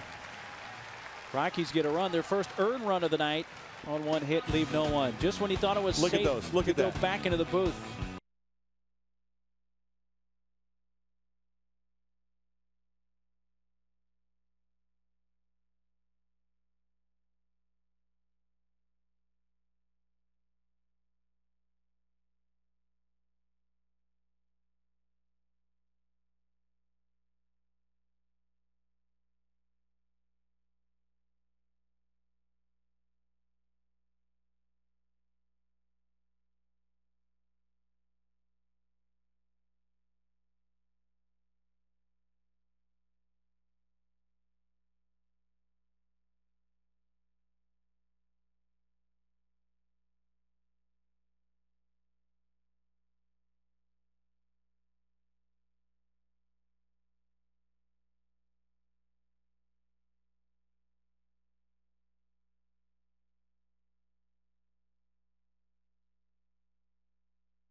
Sushi, oysters, it goes on and on and on. Save room for dessert. So for more information, go to valleyviewcasino.com. Don't be a crab.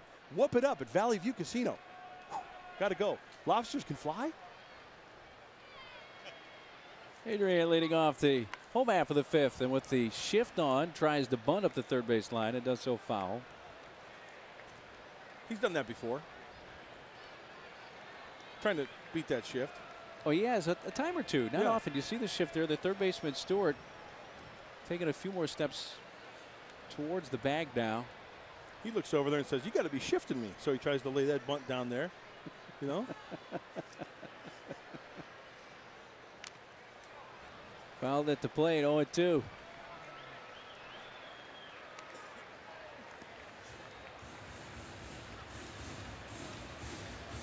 Some of the walks tonight for Adrian.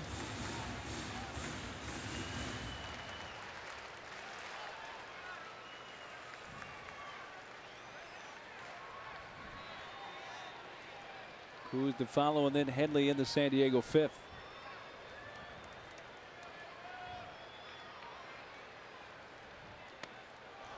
Got him reaching. 5th strikeout. And the leadoff man gone.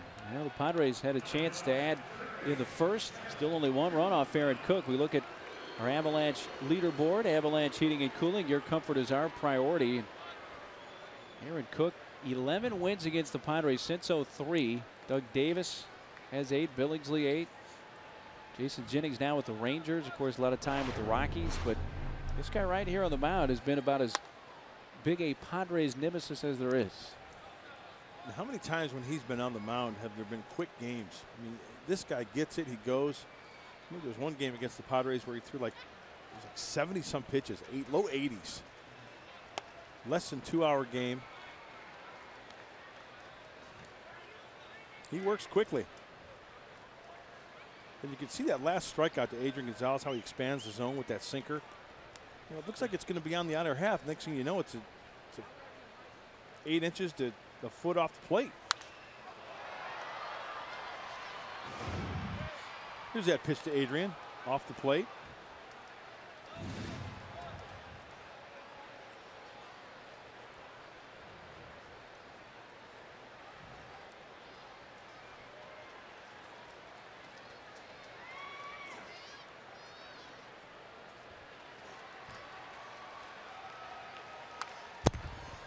Fouls it back to the screen.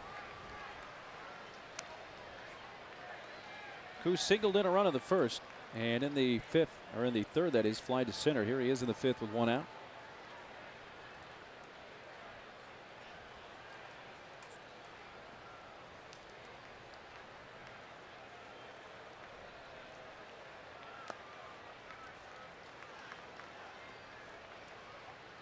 Padres left the bases loaded in the first, scoring just 1 time. Left the bases loaded without scoring in the third.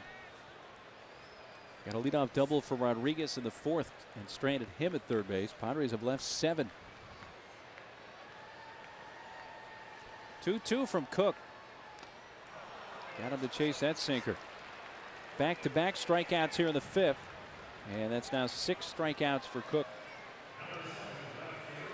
Well, if it's not one way with the sinker, it's the other way with the slider. And Cook is doing that very well.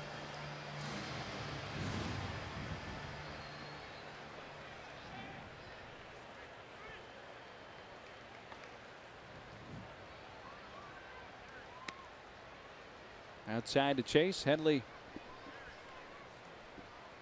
with 2 of the 5 San Diego hits.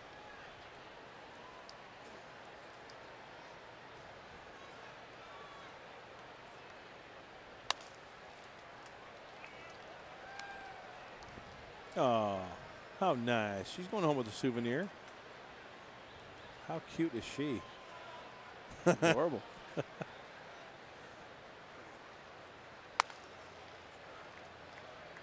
3-0. Chase with a base knock to right in the first and a single to right center in the third.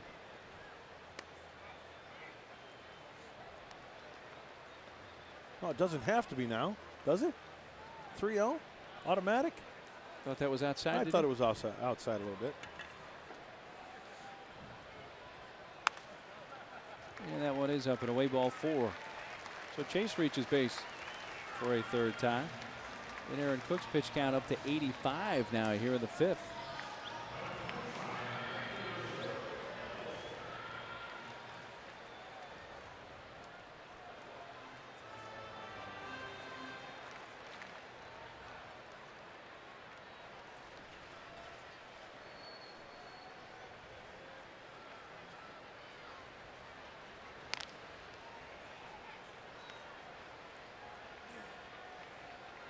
Real Venable 0 for 1. Hey, did you see where Pedro signed with the Phils? And went right on the disabled list. Yeah. And Halladay is still a Blue Jay, right? So far, that's in the center field and down for a base hit. Headley stops at second.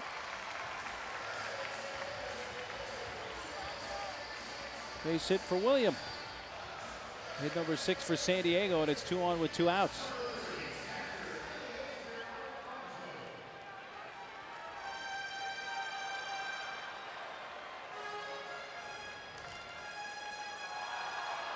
Eliezer Alfonso came up with the bases loaded in the first. Grounded out to end the inning. Came up with the bases loaded in the third and fanned to end the inning. He's up with 2 on, 2 outs in the fifth.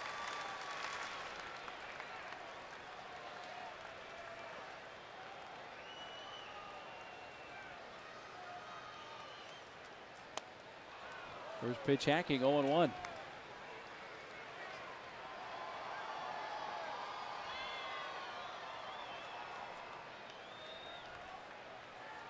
Two homers as a Padre for Alfonso, including a 3-run home run in San Francisco on Sunday. If he can duplicate that feat here, he could tie this game. He's the tying run at the plate.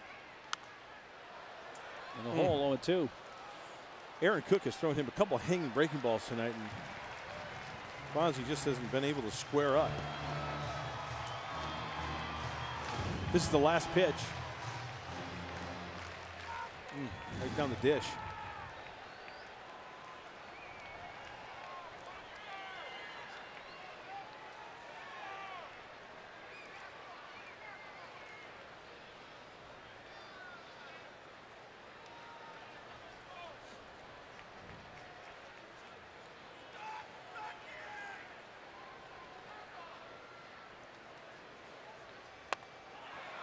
Cook fans 3 in the inning and is now Cade 7.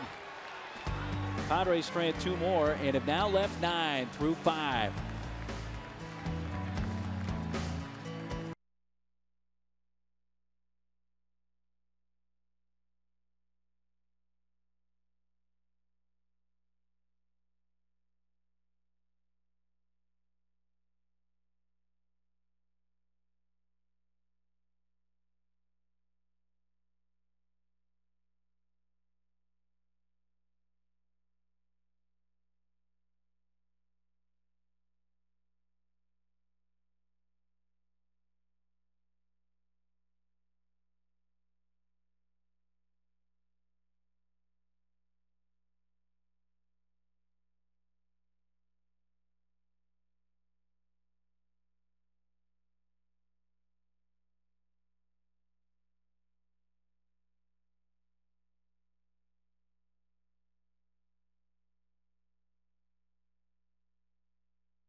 Hey kids, race over to Petco Park Sunday, July 19th when we take on the Rockies at 1:05 and get your own Padres Hot Wheel. All kids 14 and younger receive a free Padres Hot Wheel presented by Nestle Drumstick. You can visit Padres.com for tickets. And they come all nice in this great package. Great. How's Jenny's birthday cake? Good. There's the Hot Wheel. Sweet car. It is a sweet ride. It's a 69 GTO. Sounds like they should make a song about that. I think they already Really? did.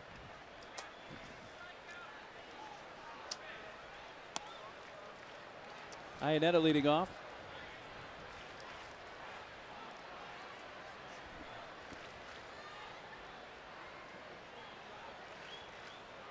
Bottom 3 for the Rockies against the new hurler Ekstrom.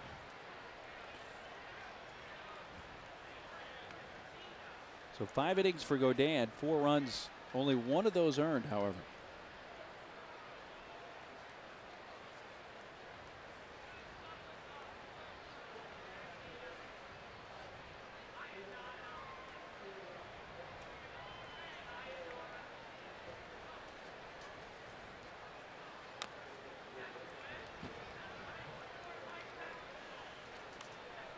Well, last time out for Mike Ekstrom was back on Friday in San Francisco.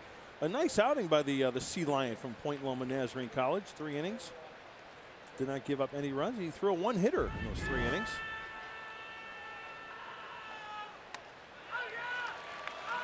Iannetta fans for a 3rd time. 1 out in the 6th. Again, the final line for Godin coming up. Nice job with the fastball. And speaking of Chad Godin, you know what? He pitched well tonight. 5 innings, 4 runs, 1 earned, 4 hits, 4 walks, and he struck out 8, throwing 104 pitches. Carlos Gonzalez struck out in the 2nd, then reached on an error and scored in the 4th. That was an unusual swing there. May have injured himself. He's taking a long walk, isn't he?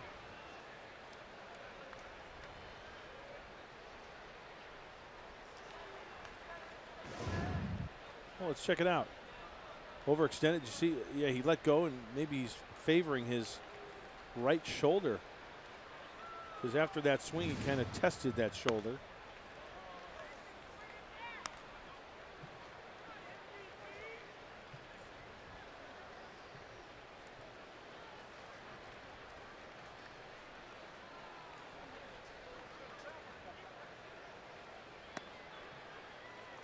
Outside, 2 balls and a strike.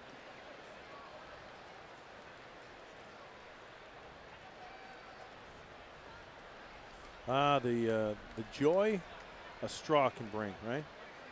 Give kids a piece of string, a rubber band, anything. Toward short diving effort by Cabrera, but into left field. And Carlos Gonzalez singles with 1 out. Hey, here is tonight's Energy Resource Center Power Player question and answer. The question: which Padres power pitcher has the most career wins? Was it Trevor, Eric Schau? And there's your answer B, Eric Schau.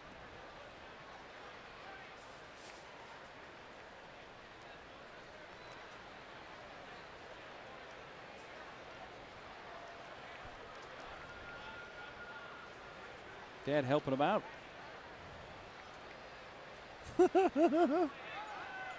Runner takes off, and Alfonso lost the handle of the baseball. No throw, and Gonzalez now 6 for 6 in steal attempts this year.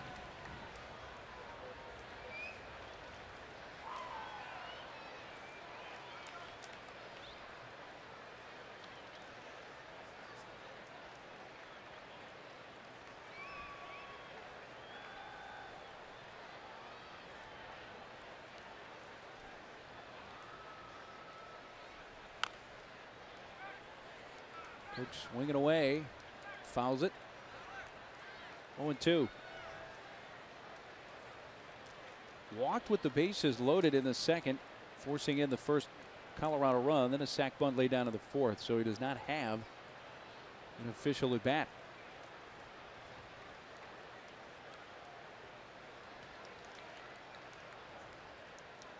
Oh, 2 from Ekstrom. Now he has an official at bat. Cook strikes out.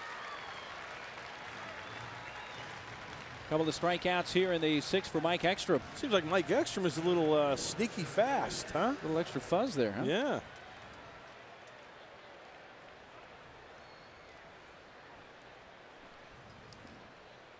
Gosh, from the looks of Mike Ekstrom, my goodness. I mean, I know I'm getting old.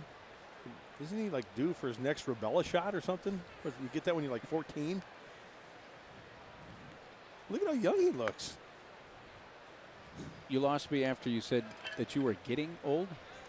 Yeah, I am getting old. In fact, I think I heard a rumor that Mike Ekstrom had his last birthday party at Chuck E. Cheese. Did he have to show his immunization card when he got up from AAA? Make sure he had all his shots? Hey, he looks like a kid. Well, he is a kid. He is a you kid, know what I'm yeah. saying?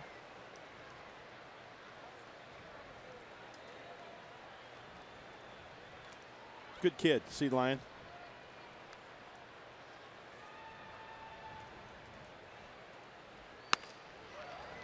Wave and a miss by Fowler, who singled in 2 runs his last time up. One of the key hits of this game for Colorado.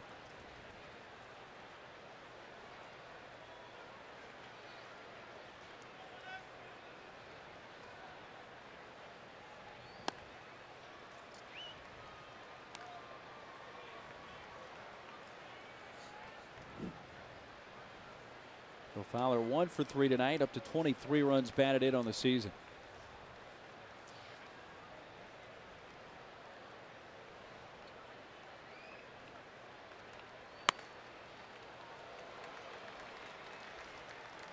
A walk to Fowler. It's 2 on for Barmes. Mike Ekstrom, by the way, 25 years old. Native of Oregon. From Portland, which hosted the AAA All-Star game last night. Home of the Padres AAA club.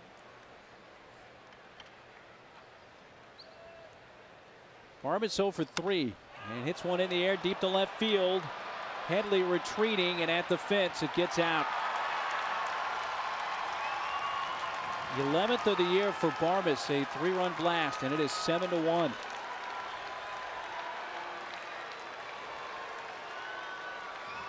Barmes jumping on the first pitch, giving him RBIs 45, 46, and 47 on the year. Oh, yeah, hanging breaking ball, and Barmis was all over it. And the Rockies throwing up a crooked number here as we take a look off the facade of the second level out there in left field. Rockies are making this one ugly.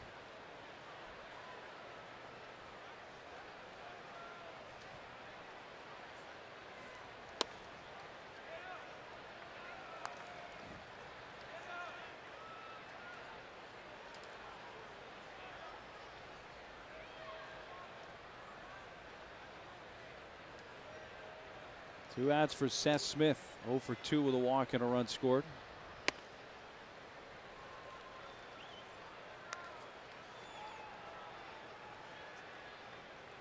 It's the 6th inning, which for Seth Smith has been the time of the game when he shines. Of course, he's been used as a pinch hitter quite a bit, but Smith, a guy who's hitting very well, hitting .407 late in the game. In fact, now his last 7 hits have all come late in the game, 6th inning or later now, and here's another one.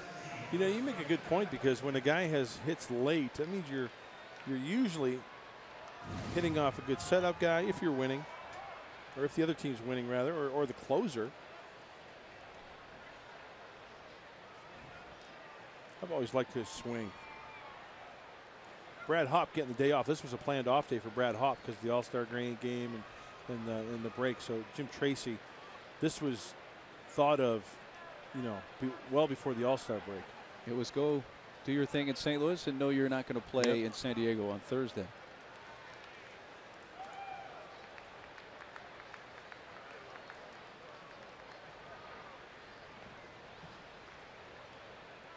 Well, the Rockies without Hopp in the lineup tonight.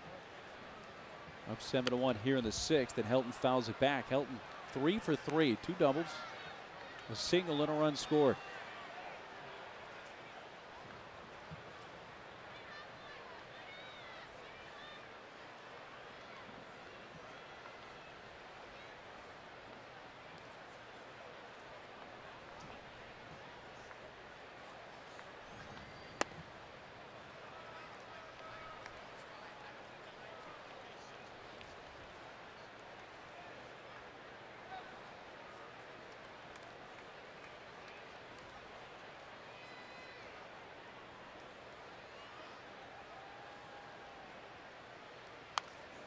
Fouled away left side.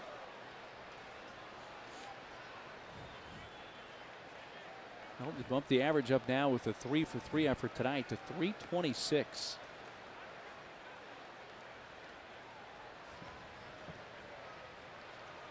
In the top 10 in the National League in hitting. Started tonight right at number 10. Blocked by Alfonso.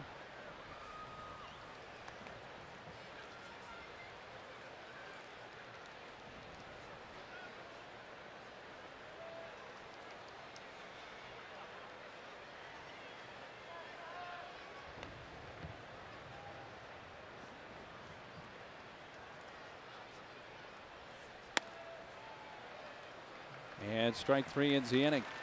They get Helton for the first time. 3 strikeouts in the frame for extra, but also a 3-run home run from Clint Barmis.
See you at Petco Park as we rock the Rockies Saturday, July 18th at 7:05 and get a Padres Retro Visor. Well, fans receive a Padres Retro Visor presented by Sponge Tack. Visit Padres.com to get your tickets early and save.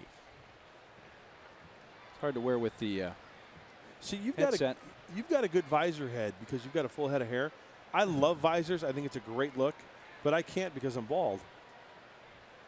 So you have a good fedora head. Yeah, and a good everything else, derby head.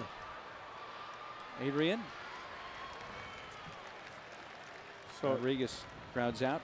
You've got the visor, but underneath you've got the shillelagh lid. Yeah. So I need that to cover my dome. On my license where it says hair, Caucasian. And you need some SPF. Yeah. Yeah. That's all right. And you like the retro colors for sure. Love I know the that retro for a colors. fact. Love that. Love that.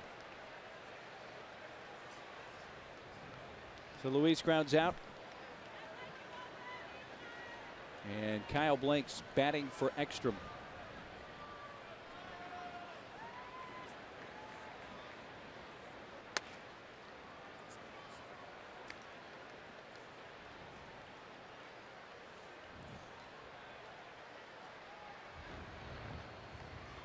Seven runs, 7 hits for the Rockies. 1 run, 6 hits for the Padres.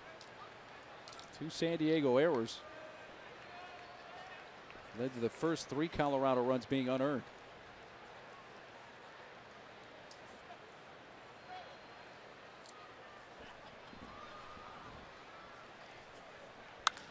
Kyle rips one to deep right field. Gonzalez, that's over his head. Skips one time off the out-of-town scoreboard, and there goes Kyle standing at second with a 1-out double. Pinch hit double for Kyle Blanks.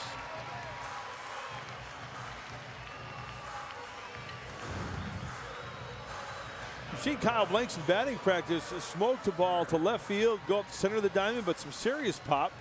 And you know, that's something that really shouldn't be new because he's such a big kid. If he loads up and takes the ball the opposite way, he can do some damage, and he does some damage to get that first double of the year.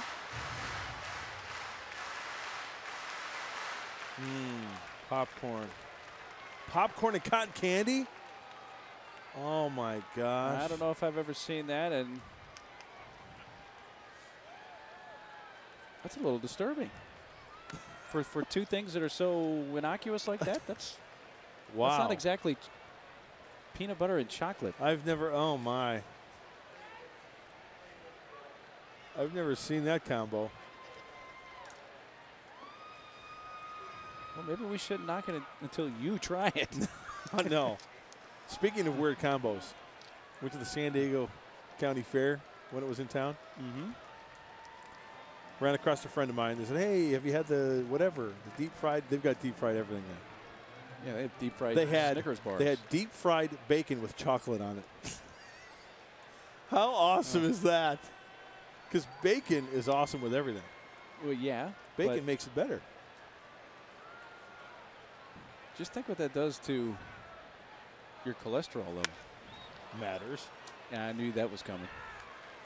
Do you even know what a cholesterol level is? I know a high number's bad. Yeah. 2 down for Tony Gwynn. You're not like over 1,000, are you? No. Okay, that's good. It's a good place to start. Tony has singled and scored and 1 for 3.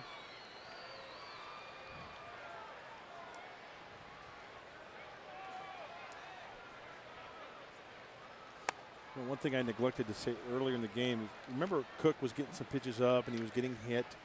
In that first inning. Right, exactly. Well, the Rockies, we'll have to keep an eye on this series as we take a look at the pitch count. Trying to get into the Rockies bullpen might be a good thing early. They're ranked 14th in the National League in ERA with a 4.85. So that bullpen's almost giving up 5 runs. But Cook, some breathing room here, 7-1 lead. And they have made their hits pay with because they're tied with the Padres in the hit column. Slugging percentage is a little bit better for the Rockies though tonight. Yeah, 7 hits aside, but a 6-run Colorado lead. Three-run homer from Clint Barmas in the top of this inning. Tony, slow chopper. Cook's going to take it. Oh, no. Safe. Some confusion there. It looked like Cook was going to take it himself, and then he and Eldon, nobody bothered to get it to the bag, and that'll go as an infield hit for Gwynn. Over to third goes Blanks.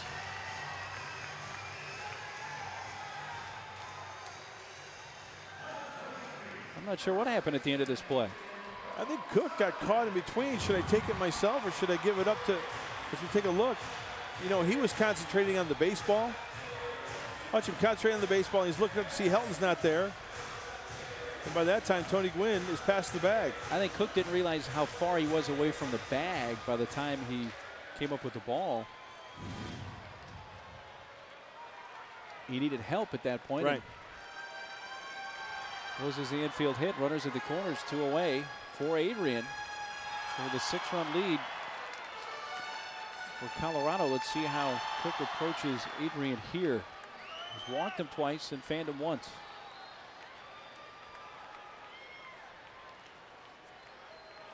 The infield shifting.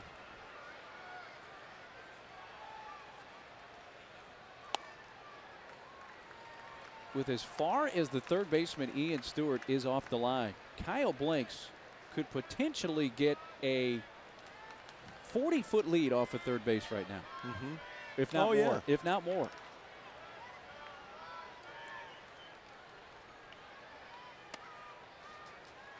Inside Adrian, 2-0.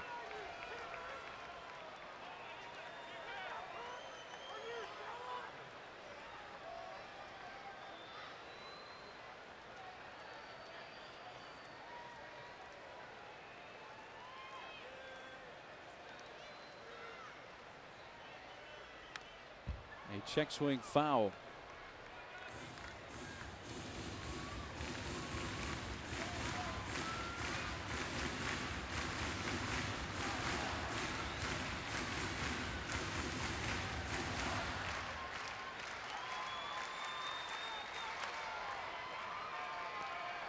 Padres trying to cut into this 6-run deficit here in the bottom of the 6th.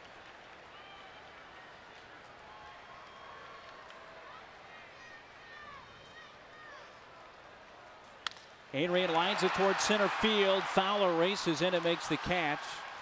Adrian squared one up, but lines out to center to end the inning, and the Padres strand 2 more and have now left 11.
To learn how to be prepared in the event of an emergency, you can visit 211sandiego.org for more information.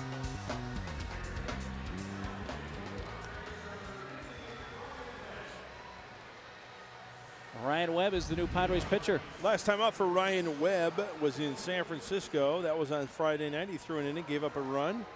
And if you need a refresher course, sinker, slider, cutter, a curveball. Throws a spike curveball. I'll show you what that's all about in a minute. You can get it up there about 94, 99.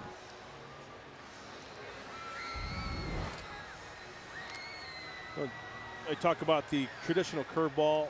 The idea is to try to get all four seams going this way, right? You throw a curveball like that. Well, spike curveball, a lot of guys, I think Mike Mussina throwing, they spike their finger like this, and it's easier for that particular pitcher to get the ball over that finger. And just the wrist, cock the wrist, and bang, over that finger. Just like that. Hence the spike curveball. Now, the spike is different. I've heard the term knuckle curve, but a spike curve is different than a knuckle curve? Yes, remember Bert Hooton? That's the first time I remember somebody referring to a knuckle curve. Now, I've never met Bert Hooton. I remember him pitching. I don't know whether he dug that index finger into the ball like that or, you know, put his knuckle down. I would find it very hard because I've got some big meat hooks.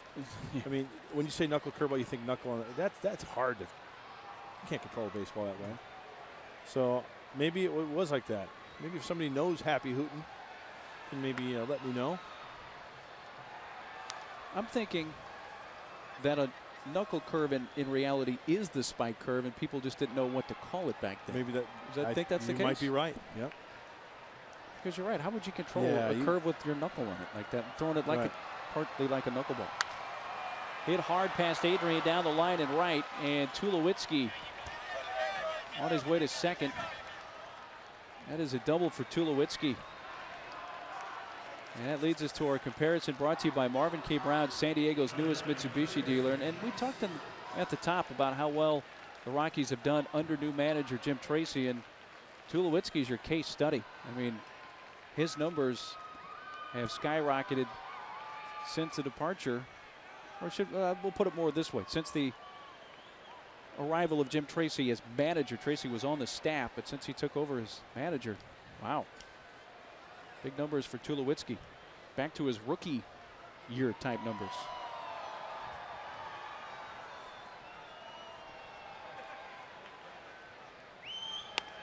What I know of Jim Tracy, as we take a look at Don Baylor, the first manager in Colorado Rockies history. What I know about Jim Tracy is very professional guy. All business, which is great. But does a lot. Softly towards the middle. Cabrera with that arm, but down the line, Adrian stretching and able to keep enough of his balance and keep the foot on the bag over to third. It was Tulowitzki, one out. Would it be too complicated to say or tough to figure out when I say somebody really doesn't say a lot, but he does a lot by his actions? He's not a very vocal guy is what I'm trying to say. Which, if that's your personality, you got to go with it, right? But he's very professional in his and Buddy's like that too. You know, Buddy's he's not always, you know, arguing and causing a stir and all the attention's on me. It's about his players, right? Absolutely. I think that's the way Jim Tracy is. With the infield in, Iannetta crushes one towards right center field, and Tony, long run, able to track it down, but Tulowitzki can waltz home with the Rockies' 8th run of the game. Iannetta, who had fanned his first 3 times up, sent that one about 375 to right center, and with the sac fly gets his 32nd run batted in.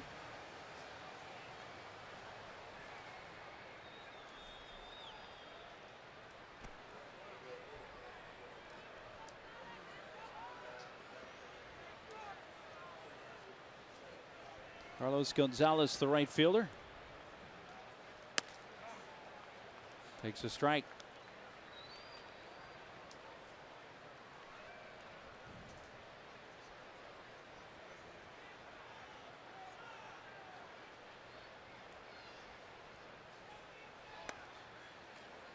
Well, up in Los Angeles, the Astros are taking care of the Dodgers in the 7th inning. They lead 3-0.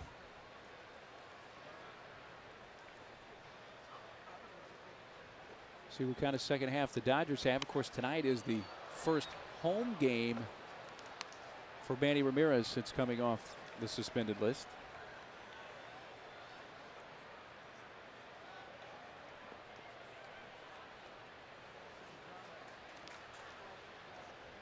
Oh, 2.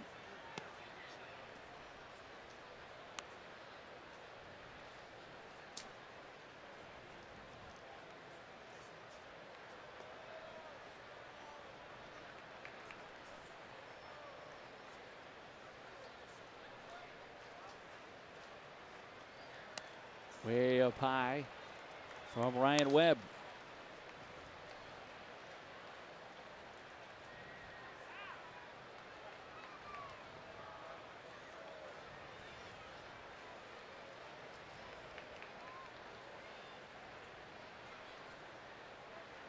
Two from Webb. And the fastball is low. 96 miles per hour from Webb. Oh, yeah, it looks like easy gas, too. You know what I'm saying? He's a big old boy now. You stood next to Ryan Webb? Big guy, no question. Yes, he is. He's got a nice breaking ball as well. 3-2 pitch. Out into shallow center field. This could be in no man's land, and it does drop. Gonzalez singles with 2 down.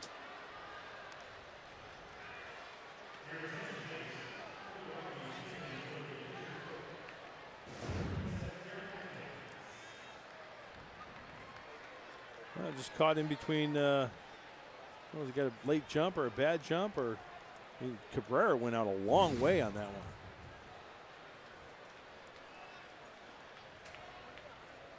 So the pitcher due up. Garrett Atkins will bat for Cook.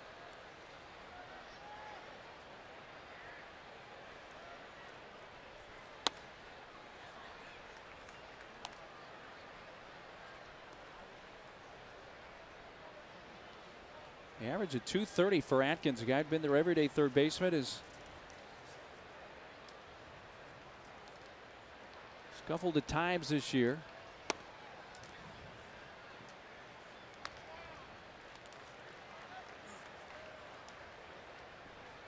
Has come in with a 5-game hitting streak, and a couple of those games used as a pinch hitter. As he is here with 2 outs in the 7th. 2-1.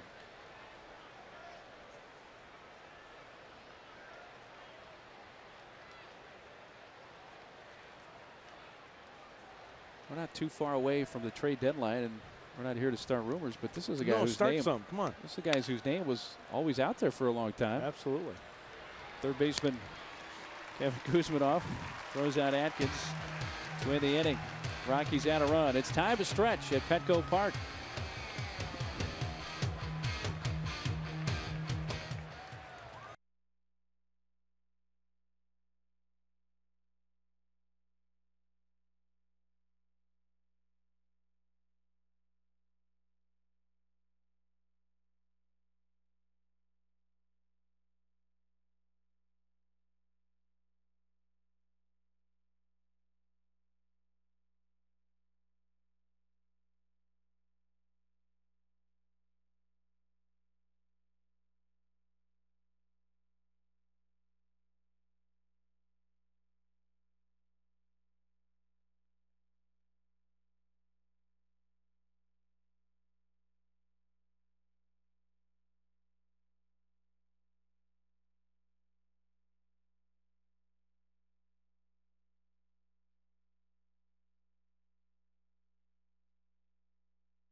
Matt Daly, the new pitcher for Colorado. Right-hander Matt Daly, a fastball, slider, and a change.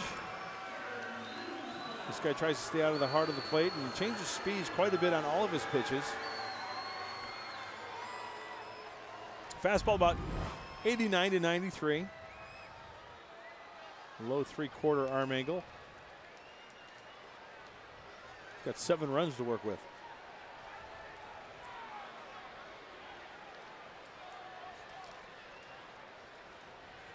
Kuzmanov leading off, hits it to first, backhanded by Helton, and he takes it himself.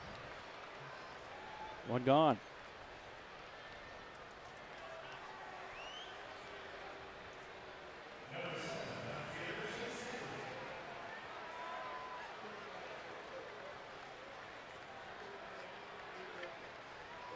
Brings up Chase Headley. Well, the final line on Cook. He went 6 innings, 8 hits, 1 run. He struck out 8. How many walks did you have? 4 walks for Cook.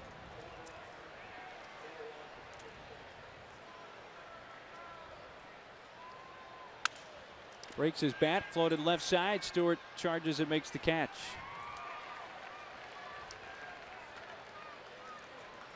Haley was retired the first 2 now in the 7th. Big appetite, small budget, satisfy both with Sequan Casino's incredible all-you-can-eat prime rib buffet, now for only $10.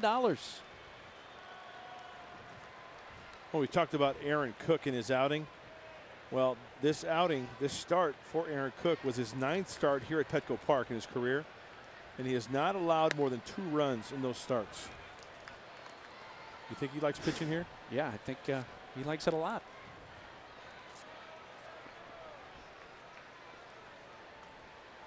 Bob Apodaca's pitching coach, happy with those results. But you made the point when the first was going on.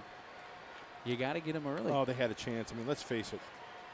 The Padres tonight have left 11 runners on base.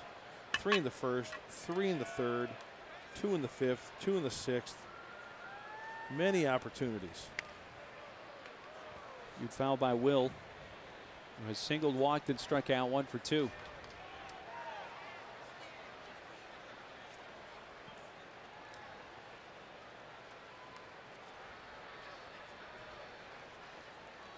The Padres scored 1 in the first, left the bases loaded. Since then, 8 unanswered runs from the Rockies.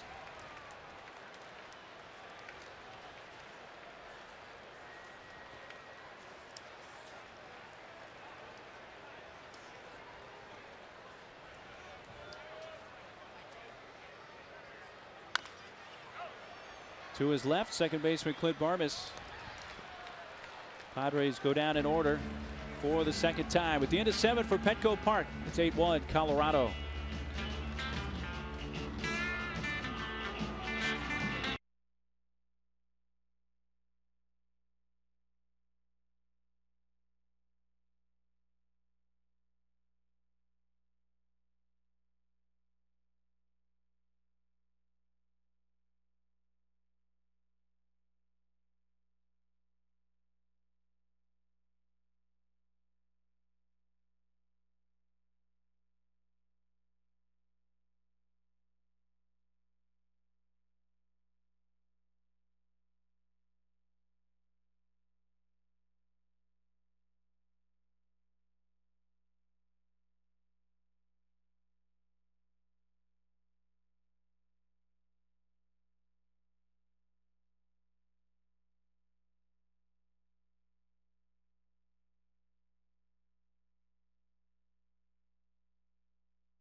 Joe D extends his hitting streak to 56 games, going 3 for 4 as the Yanks beat the Indians 10-3. And of course, that would be the end of the streak.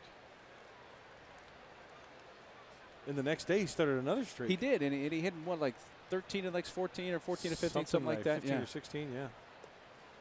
Insane. That one's never going to be broken. 56 games. I would have to agree with you. But then again, I said Oral Hershiser broke Don Drysdale. John Drysdale's record. I thought Drysdale's record was not going to be beaten. Well, now you can say Orals won't be beaten probably. And Cal Ripken's will not be broken. Nah, that one won't. No doubt. No way. What?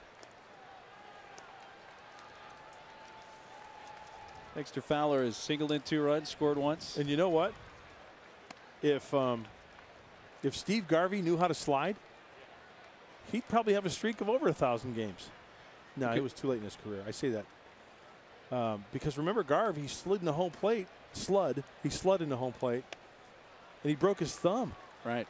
And that ended his streak at 105 games for the Padres. But, oh, no, you're talking. He had a consecutive game streak going. I mean, I think Billy Williams holds the record for the National League, doesn't he? We'll verify that for you. There is a walk to Fowler.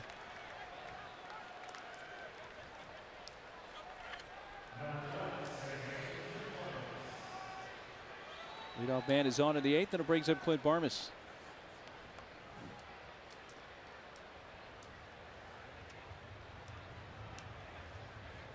Couple of strikeouts as fly to center, but as a 3-run home run. It actually came at his last at bat.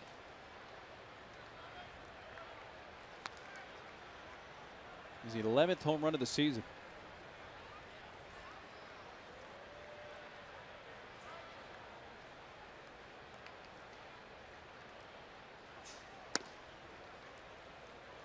Just off the outside edge. You know, I want to correct myself. Garvey does hold the record, 12:07.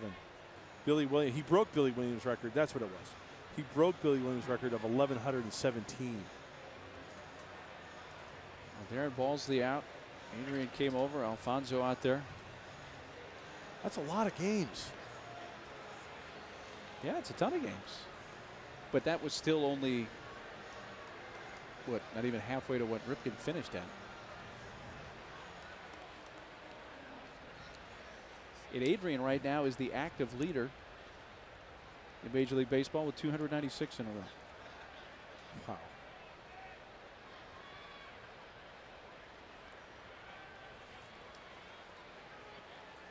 Two out of Barmas. There's a strike.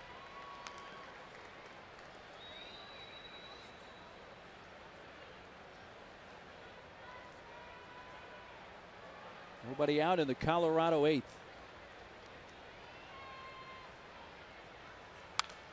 Fouled away right side. Did you ever watch the movie? It's one of my favorites of all time. Pride of the Yankees. Oh, sure. The original with Gary Cooper. Right.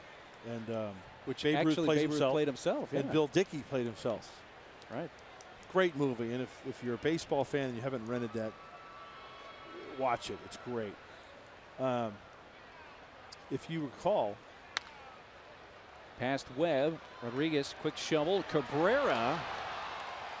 Don't get hurt. Got taken out by Fowler. Gives him a little pat. Clean slide by Fowler. But Barmas reaches on a fielder's choice. Fowler forced. Well, as a shortstop is the middle infield, you have to be aware of the runner coming in. You see Fowler, that's a clean slide, feet first, can touch the bag. Let's watch Everth in action. What a getting those spikes up so you don't get, tangled. And I don't think Fowler ever touched him actually. Just trying to hurdle him. Yep. He's athletic. But when Gary Cooper, playing Lou Gehrig, was giving his speech that July 4th, you could hear they have one of the actors playing. Was it Mel Allen back then? That far back? I don't. Yeah, think Mel Allen was there for talking about the streak and how the unbreakable record, the Iron Horse. 2,130. Yeah, 2,130 games. Oh my! Seth Smith unloads deep to right and gone. 8th of the year for Seth Smith. And the Rockies reach double digits.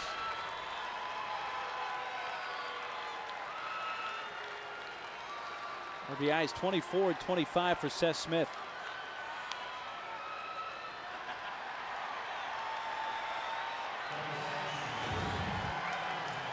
This ball was launched outer half and elevated.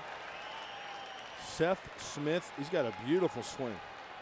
Look at that's Willie McCovey-like, the trajectory off that bat.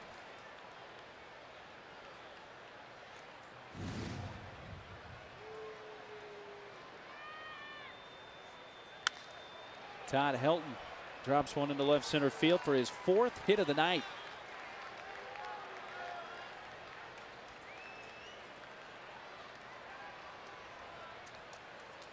That is 11 hits for Colorado.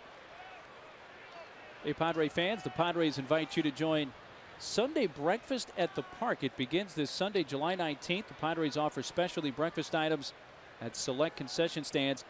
Every Sunday home game beginning this Sunday, you can enjoy your breakfast from tables on the outfield warning track or the batter's eye porch before the game. You can get here early. Seating is first come, first serve. And Park at the Park gates open at 10:30. Visit Padres.com for more details.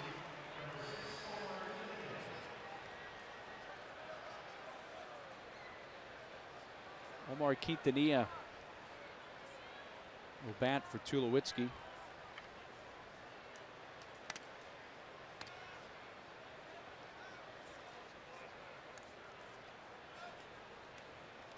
Oh, that's Crocodile Dundee. That's Aussie time, yeah. Yeah.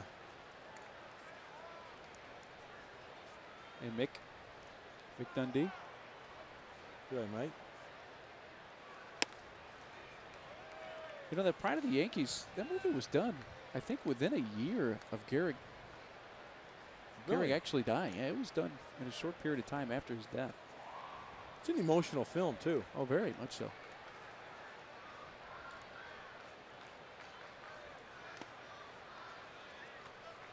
Fonzie blocking it to his right.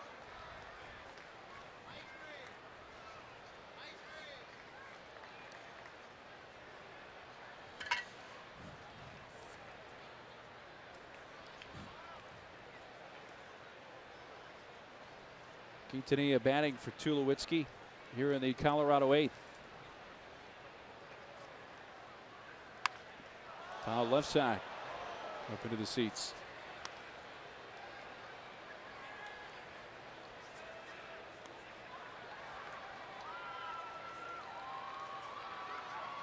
Quintanilla, who can play a couple of the middle infield spots, either short or second, came over from the Athletics in a trade.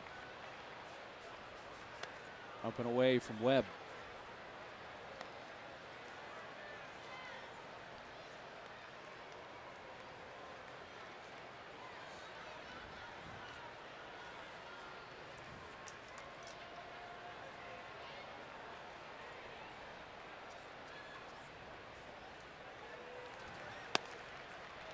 Did you also know that Gary Cooper could not hit left-handed? So he hit right-handed, and everything was backwards, and they flipped the negative when they showed him swing and run the bases. So actually, when New York was spelt on the jersey, backwards. His number was backwards. He swung from the right side, so when they filmed it, they flipped it over.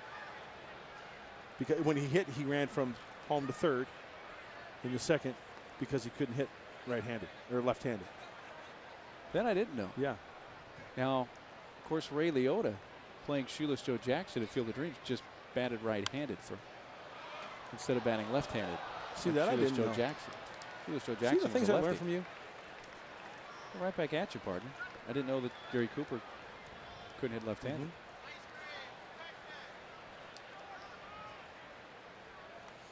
Could Fatty Arbuckle hit left-handed? No. Did he make it to the plate?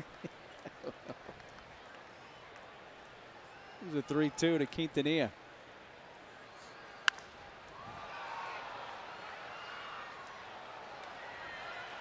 And you also, do you remember in that movie where his mom was getting sick, Lou, and he told his mom, "Hey, Ma, I'm going to Stanford." Stanford was a minor league team, I think, and she thought, Connecticut, because she wanted him to be an engineer. Well, she thought it was like Stanford. Uncle Oddit. And she thought, oh, that's great, you're going to Stanford. She thought Lou was going to go to college. Yeah, he hid that he was playing pro baseball for a while. Webb gets the strikeout at Quintanilla. Brings up Ian Stewart. Our Home Depot doing more on defense plays tonight. Plural. Home Depot more saving, more doing. A couple for Stewart. Backhanded behind the bag. That got Alfonso with some help from Helton to end the first. Hey, Helton on both ends. The hot toddy working the first sack. Stewart now with the bat, 0 for 3 tonight with a walk and a run scored.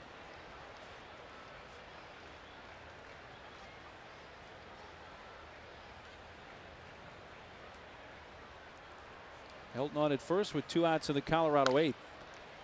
And a slow chopper to Luis Rodriguez. The underhand toss ends the inning. 2-run homer for Seth Smith. Rockies have scored in every inning but the first and third.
Your new furniture, that's Jerry's price. Quintanilla stays in the game to play short. And we progress to the bottom of the 8th inning here at Petco Park. Second inning of work for Matt Daly, who set the Padres down in order in the 7th.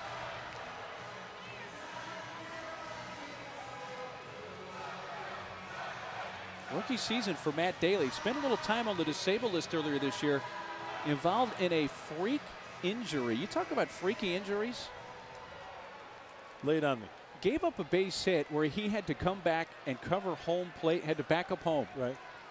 The plate umpire kicked the bat away. Oh, don't tell me. And kicked the bat right into the path of Daly, who stepped on it and twisted an ankle and had to go on the DL.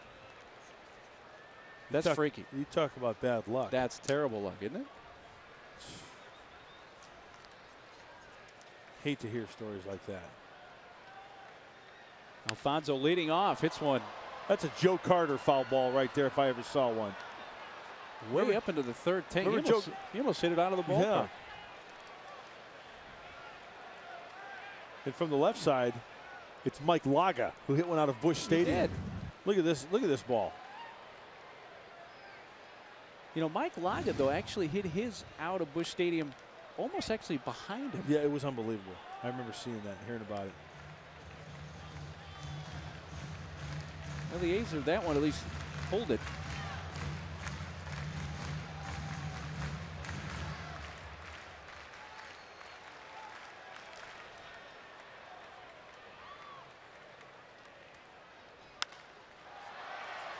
Fly to left field, and Seth Smith still backing up, but now in a few steps. One out in the bottom of the 8th.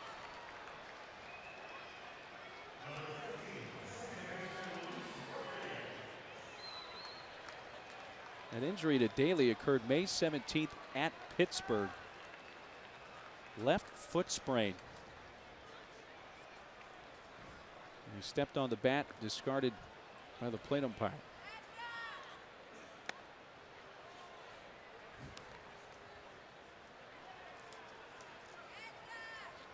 Louis tonight doubled in the fourth, 1 for 3.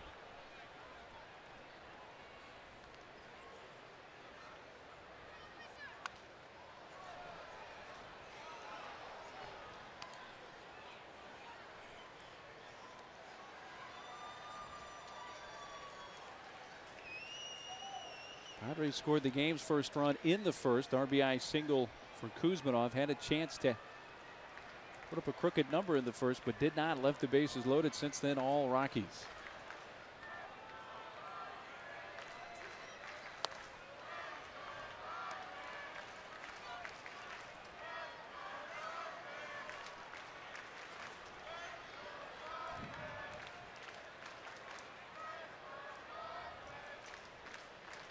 One, two from Daly.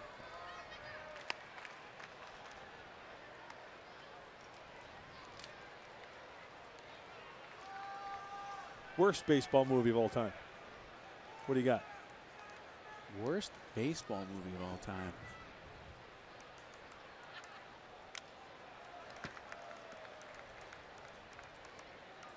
You know, the first Major League was a really good movie. I want to say one of the ones like 2 or 3 was not terrible. real good. Yeah, terrible.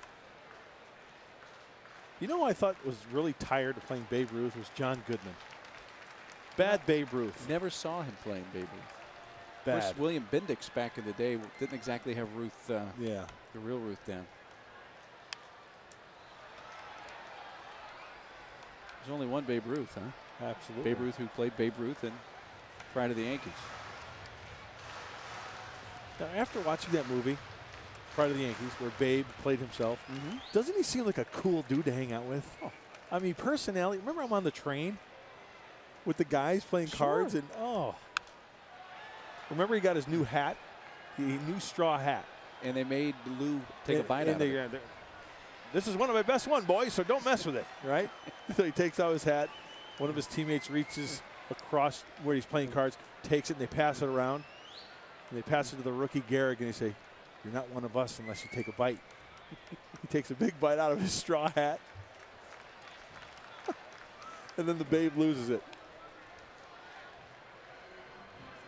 Now that would have been something to experience, taking a train trip with the Yankees back in the 20s. Yeah.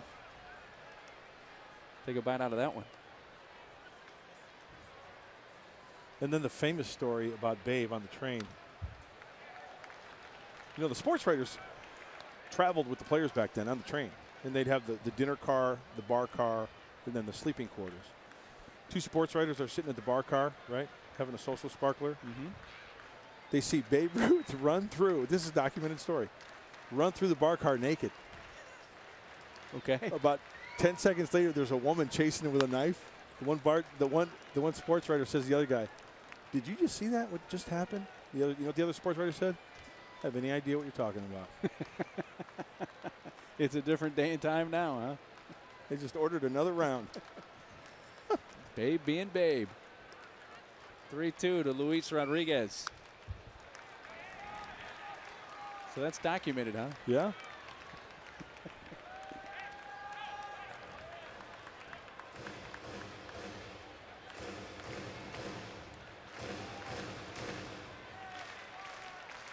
One out, base is empty in the San Diego 8th. How about the Jimmy Pearsall story? Fear strikes out. Good one. With Carl Malden. Yep, fouled back. Played Jimmy's dad. Right, but of course the lead character. Anthony Hopkins. Right. Iannetta and Daly Anthony Perkins. talk it over. Anthony Perkins. Yeah, Anthony Perkins, who was Psycho. Right. Yeah, you had me fooled for a second. I got my Anthony's mixed up. Yeah, it wasn't Hannibal the Lecter. Silence of the Lambs, yeah.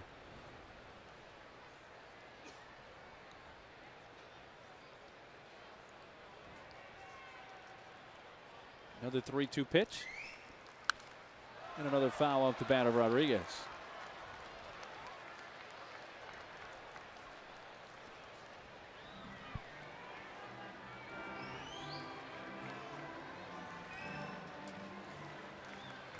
I believe the next pitch is going to be 14. Yeah, this will be the 14th to Luis.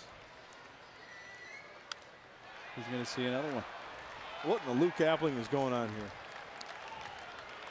Daly up to 26 pitches. The majority have been thrown here to Luis Rodriguez.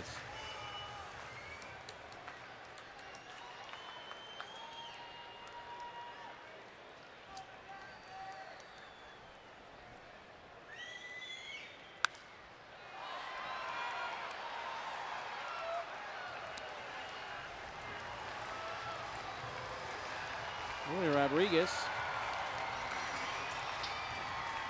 We'll see another pitch.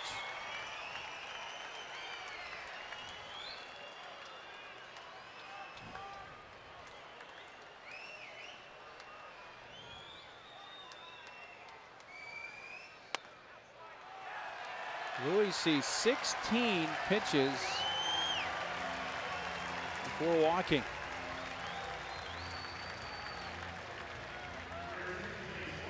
And now at the pitcher due up, Edgar Gonzalez will pinch hit.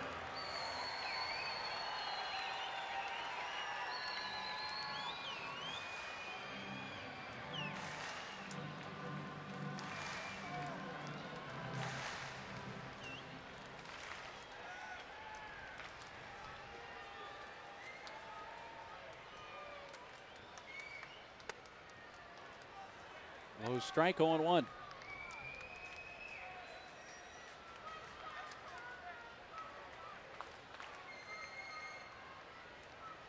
What'd you think of 8 men out? Enjoyed 8 men out. Pulled foul.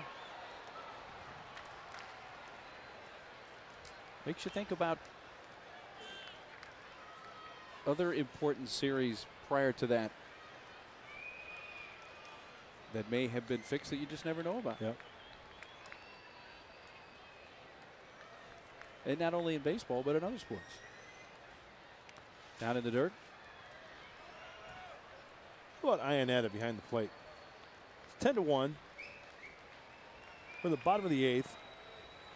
And he's blocking that ball like the tying runs on third. There's a reason that guy was part of the U.S. team in the World Baseball Classic. Yep. I'd love to see that.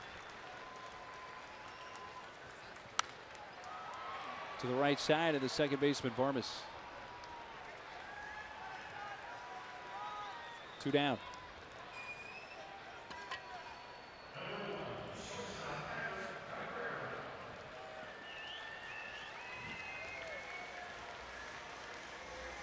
Top of the order, Everett Cabrera, the shortstop.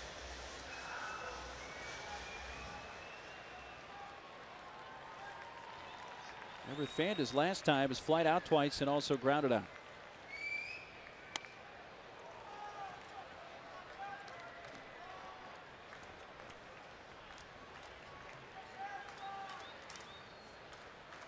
I'd have to think in Everett in the back of his mind. When he plays the Rockies, it's a little bit different. Wouldn't you think? Oh, yeah, absolutely. That's a good point.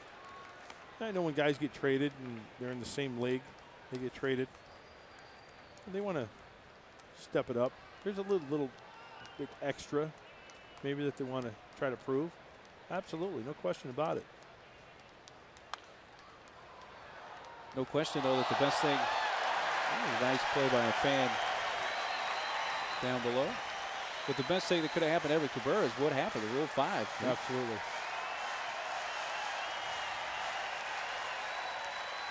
The chances of him being returned are slim and none, and Slim's in Vegas and can't be found. Nice one, Neely.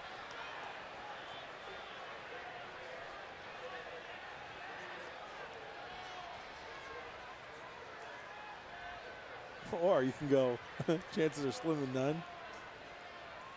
And Slim used to be Fatty Arbuckle. Yeah. So Slim is no more. Still 1-2 on Everett.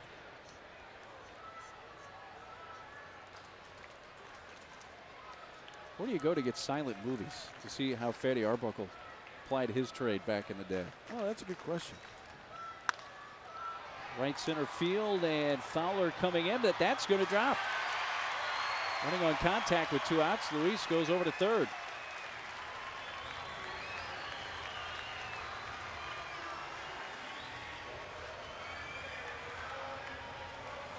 The runners will be at the corners with 2 away for Tony Gwynn. And in games like these, both sides, 10-1, whether you're Colorado, whether you're San Diego, you cannot give away at-bats. Concentration level has to be the same. That's what makes this game of baseball. It's tough as it is already to play this game and be successful at it.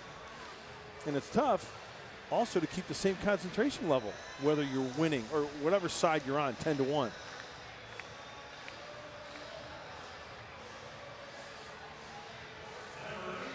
Matt Daly battled Luis Rodriguez for 16 pitches before walking him, and then gave up a little flare base hit there to Cabrera. So it's not like the Padres are lighting him up here, but have runners at the corners with 2 down with Tony up.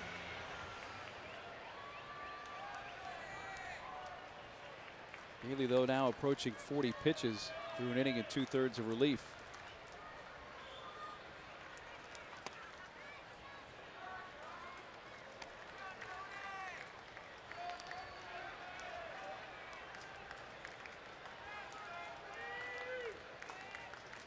Two hits for Tony tonight, and he has scored the only San Diego run back in the first.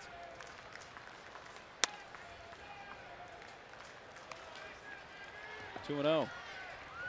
Matt Daly, who played his college ball at Bucknell.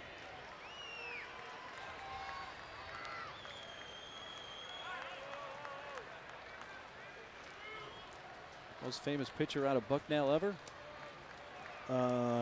Give me an era. Early 1900s. Fatty Arbuckle. Whose real first name was Roscoe. Was it really? Yeah. Didn't know that. I was thinking more along the lines of Christy Mathewson. Really? He went to Bucknell? Yeah. Nice.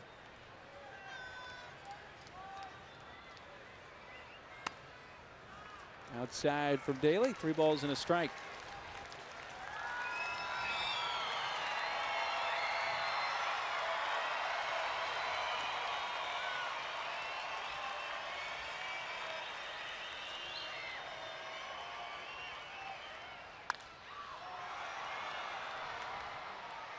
Shortstop wants it. Quintanilla on the outfield grass.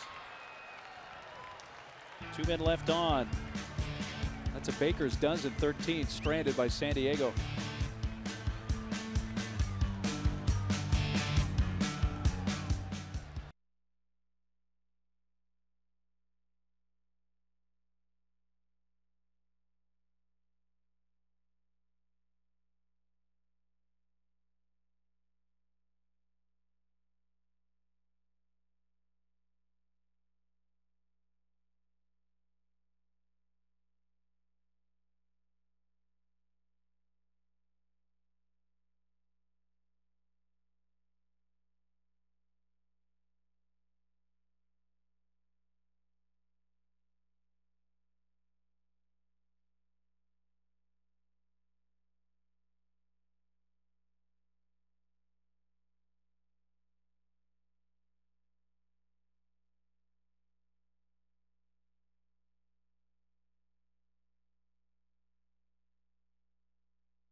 Big appetite, small budget. Satisfy both with Sequan Casino's incredible all-you-can-eat prime rib buffet. Now for only $10. Ninth inning baseball from Petco Park. And the Padres employ their fourth pitcher of the night. It's Clay Meredith. This is one of those examples as far as keeping your concentration level as if it were tied. Clay Meredith out there on the hill here for the top of the ninth. Last time out for the Claw was Thursday in San Francisco, an inning. Gave up a few runs. Looking to bounce back during this game. And a scoreless inning. Towards third, backhanded. Kuz across the diamond. And getting Iannetta to begin the ninth.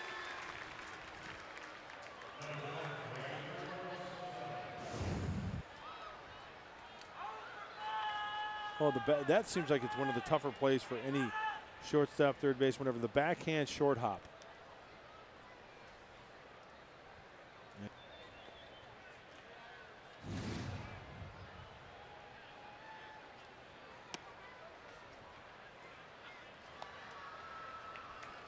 Right fielder Carlos Gonzalez has scored twice and has a couple of hits. Right at the shortstop, Everett Cabrera. And 2 quick outs in the Colorado ninth.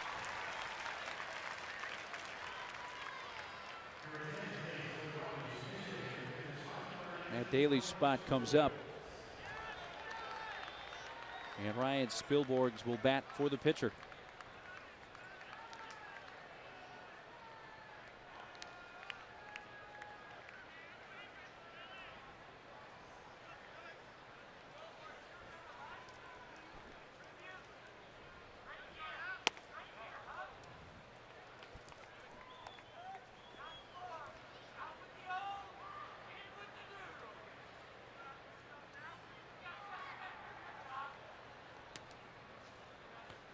Outside and off the glove of Alfonso, a ball and a strike.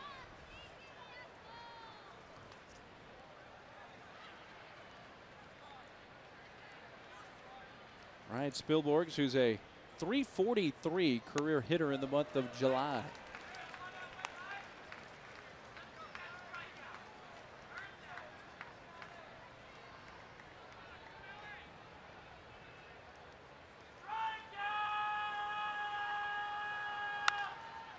High fly to right center field. A lot of room out there for Tony. Rockies go down in order. Padres keep them off the board for the first time since the third. Last chance coming up for San Diego.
And remember to tune in for tomorrow's pregame show, brought to you by the Honda dealers of San Diego County. Visit one of their 9 dealerships to test drive an all-new 2009 Honda.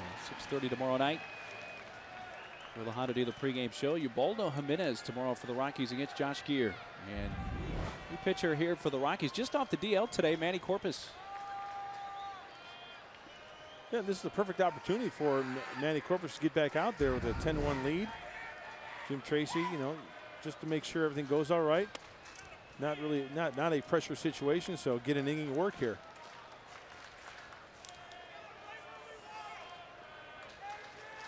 Adrian Gonzalez leading off tonight. To make room for Corpus today, the Rockies designated right-handed pitcher Matt Belisle for assignment.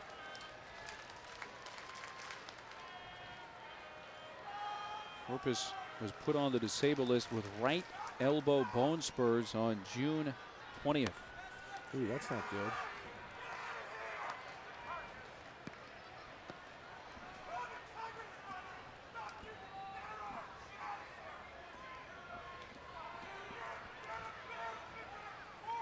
But he didn't have surgery, obviously. No. Here's what I don't understand. I mean, I had bone spurs. Bone spurs are something that you can't treat away. Or You have to go and take them out, don't you? You know what I'm saying? They don't disappear. Yeah, exactly.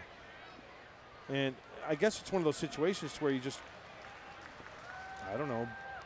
I don't know.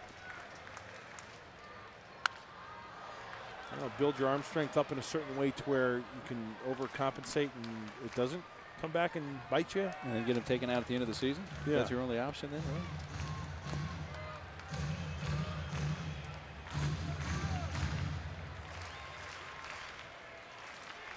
It's a good looking hat.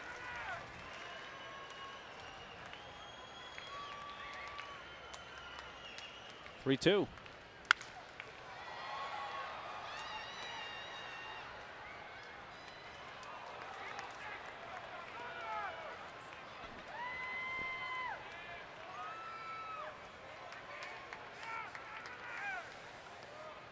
Manny Corpus, who at times in his Rockies career has been the Colorado closer. The job now being filled by Houston Street. And Adrian grounds it out to Clint Barmas, and there's one down in the ninth. Adrian 0 for 3 tonight with a couple of walks.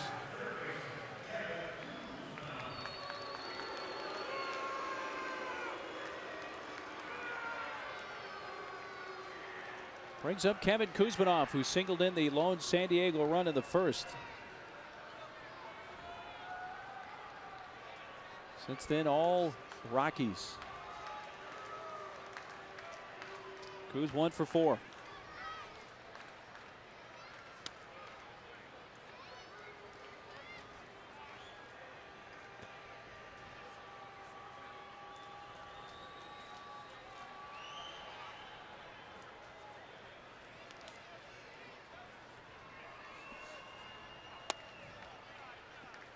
Down low from Corpus, a ball and a strike.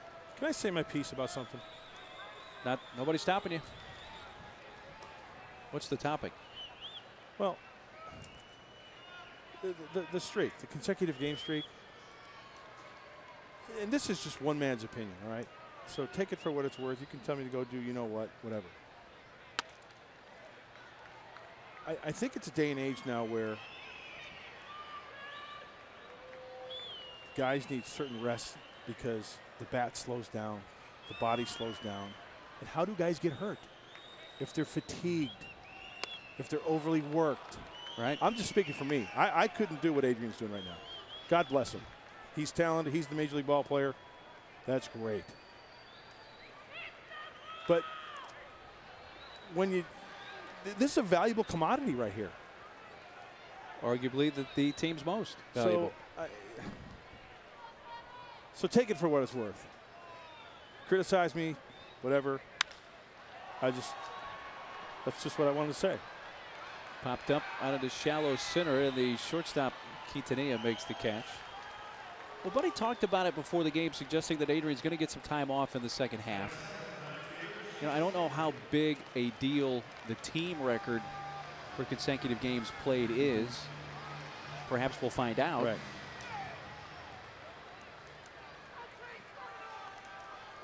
But I think your point's well taken, that at some point, a day or two off for Adrian is going to make Adrian like maybe an off day, a better player. And I'm talking like maybe earlier in the season, in June or whatever, April, May, June, whatever. like an off day before an off day. Like you don't play that Sunday because there's a off day schedule. Kind of double dip there where you Yeah. get a chance to. And obviously the All-Star break would have been a great time to have 3 days off. But here's your signature player. And I know that's talk Heath. show stuff, but that's just like I said. That's my opinion. Baseball's a game where you share opinions. Lined right field. Gonzalez sees that drop in front of him, and there's third hit of the night for Chase Headley.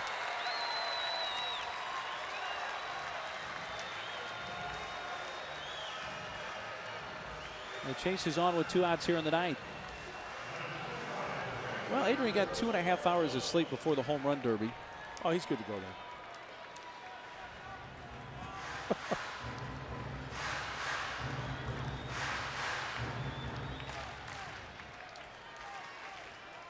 You know, he was one of only 2 players that played every game in the National League last year. He and Ryan Howard. Right.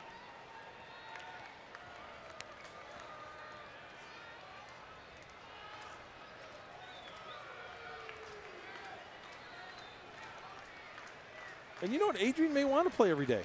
Well, I'm sure he does. Yeah, I mean, he's not a that's- guy who's going to say, take me out of the lineup. And that's where, you know, if you can tell me, hey, he wants to, okay, that's fine. Let's go back on Monday. Adrian in the home run derby. Well, what a great looking day it was in St. Louis, huh? Hitting a couple out in the home run derby. Walked in his only plate appearance. Instead, he takes a 2-out walk. Joe Nathan of the Twins walking in. Joe Nathan wanted no part of him. That's right. He's our guy.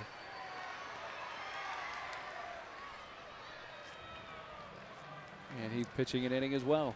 First All-Star appearance for Heath. Heath Bell's going to have fun anywhere he goes. Oh, yeah.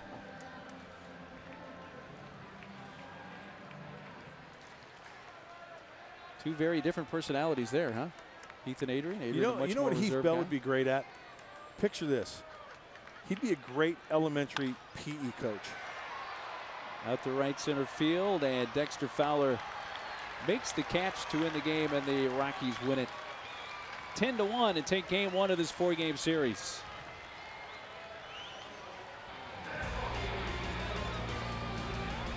'21 hits in this game, 11 for the Rockies. Padres had 10 hits tonight, fall by 9. We'll be back to wrap it up after this.